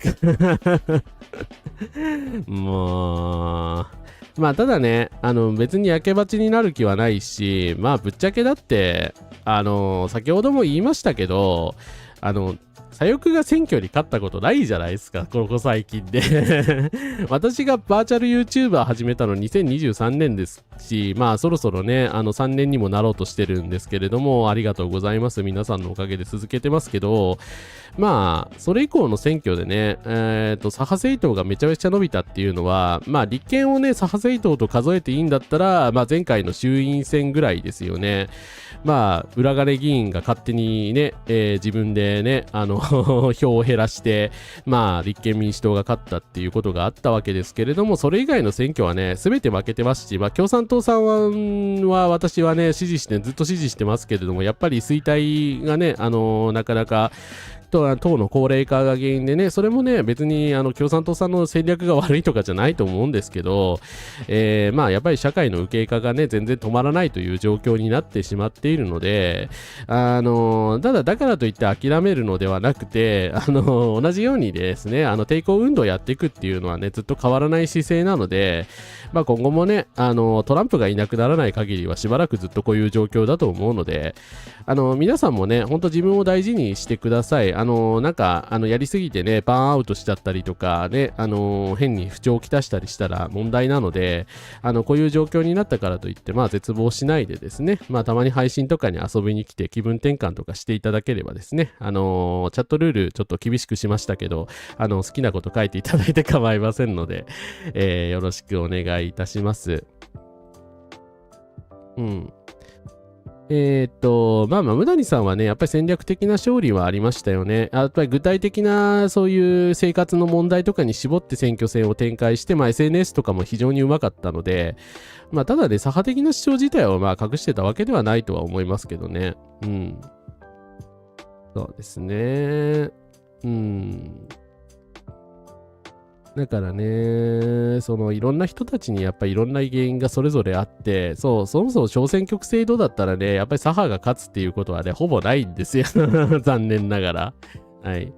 最後だけでもパリピのふりして出るかうん、むしろ数字の上ではね、共産党さんはかなり善戦してますよね。そう。うん。だからね、0議席でもおかしくないぞみたいなことは言って煽られてましたからね。でももう3議席当確してるでしょ。田村さん田村さんと、失礼、畑野さんと、辰巳幸太郎さんですよね。3議席は確保してました。なので、あとは、赤嶺さんが比例復活できるかどうかと、こいつはどうでもいいわ。赤嶺さんが比例復活できるかどうかと、塩川さんとね、本村さんあたりの比例の結果がね、やっぱり気になるところですよね。はい。田村隆明さんは残念ながら今回無理だと思いますけれども、あとは宮本徹さんがね、東京の票がどれぐらい、比例票がどれぐらい伸びるかですけど、まあこれはちょっと明日の朝にならないとわからないってことだと思います。はい。ということでですね、高市反動ファシスト政権だとお疲れ様でした。これからも生活は終わらないです。戦争、紛争、虐殺、差別、独裁、反対続けていきます。反省、外差別というですね。まあ、情勢としては第二次安倍内閣に戻ったかもしれないですけどね。まあ、でも第二次安倍内閣と違ってね、まあ、経済にね、明らかに弱点を抱えているのでまあ、味方は増えると思いますけどね。うん。柔道から離れた立憲支持層にはこれ以上の右傾化を阻止するより優先する事項があったのかと問いたいですね。まあね。だからね、なんか鼻つまんで私も支持したけどただまあ、離れた人たちのね、動機をやっぱり見ていく必要があるのかなという気はしますよね。ゲロキモ国家で生き残ってやるぜ。さあ、してやるゲームでも見作ろうか。改憲反対の票が共産党に行くっていうのはなかったです。残念ながらあんまりなかったみたいですね。はい。共産党さんは共産党さんで税制してるけれども、だけど独自でやっぱり、まあ共産党さんの努力で伸ばしてるっていう感じですよね。はい。まあ、共産党さんがマシなのはね、潮目の変化を少し感じていきたいですね。せめてポジティブ要素がちょっとそれぐらいしかないのでちょっとね、ネガ要素ばかりを見つめないで、はい。まあ、ポジ要素を見つめていきましょう。はい。まあ、推定投票率はね、微増だったということなので、まあ、実際ね、東北とかの票が下がった一方で、なんでしょうね。入れ替えてやっぱり、ただ不動票のね、票を今回反映してない可能性はあると思います。それは言っておきたいですね。自民党は組織的な、まあ、票とかも多いので、組織票が強かったとすると、組織票が強くて高市が圧倒したってなると、またちょっとニュアンスが変わってくるじゃないですか。高市さんは不動票でね、みんなのね、大好きな TikTok とかで集票して不動票を集めたっていう前評判だったけど、別にそうではないっていうことになると、まあ、ちょっとね、解釈も違ってくると思うし、はい。だからその辺はね、見極めていかなきゃいけないかなと思います。自分と高校1年生ですけど、周りの人は参政党や強硬右派を結構嫌ってる人がかなり多いです。これ本当です。やはり右派をネットを見たきた世代なんて左傾化してると思います。ちなみに結構、模擬投票ありましたが、開票あれば結果伝えたいです。ありがとうございます。希望ある情報ありがとうございます。ありがとうございます。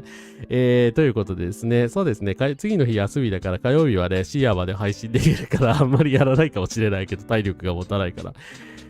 そうですね。ポジティブシンキングというよりはね、まあ、楽観主義的にね、ある程度ね、考えていくっていうことも大事かなと思います。はい、ということでですね、すいません。ちょっとあまり、ポジティブな配信に残念ながらならなかったかもしれないんですけど、よかったらね、チャンネル登録、高評価、メンバーシップ、加入、先ほど、質問ありましたけど、500円からですね、毎月、いろんな、まあ、いろんななんかね、よくわかんない、歌歌ってるコンテンツとかなんかあるので、よかったらチェックしてみてください。まあ、見てね、くだらねえなって思ったら即抜けてもいいので、はい。ということでですね。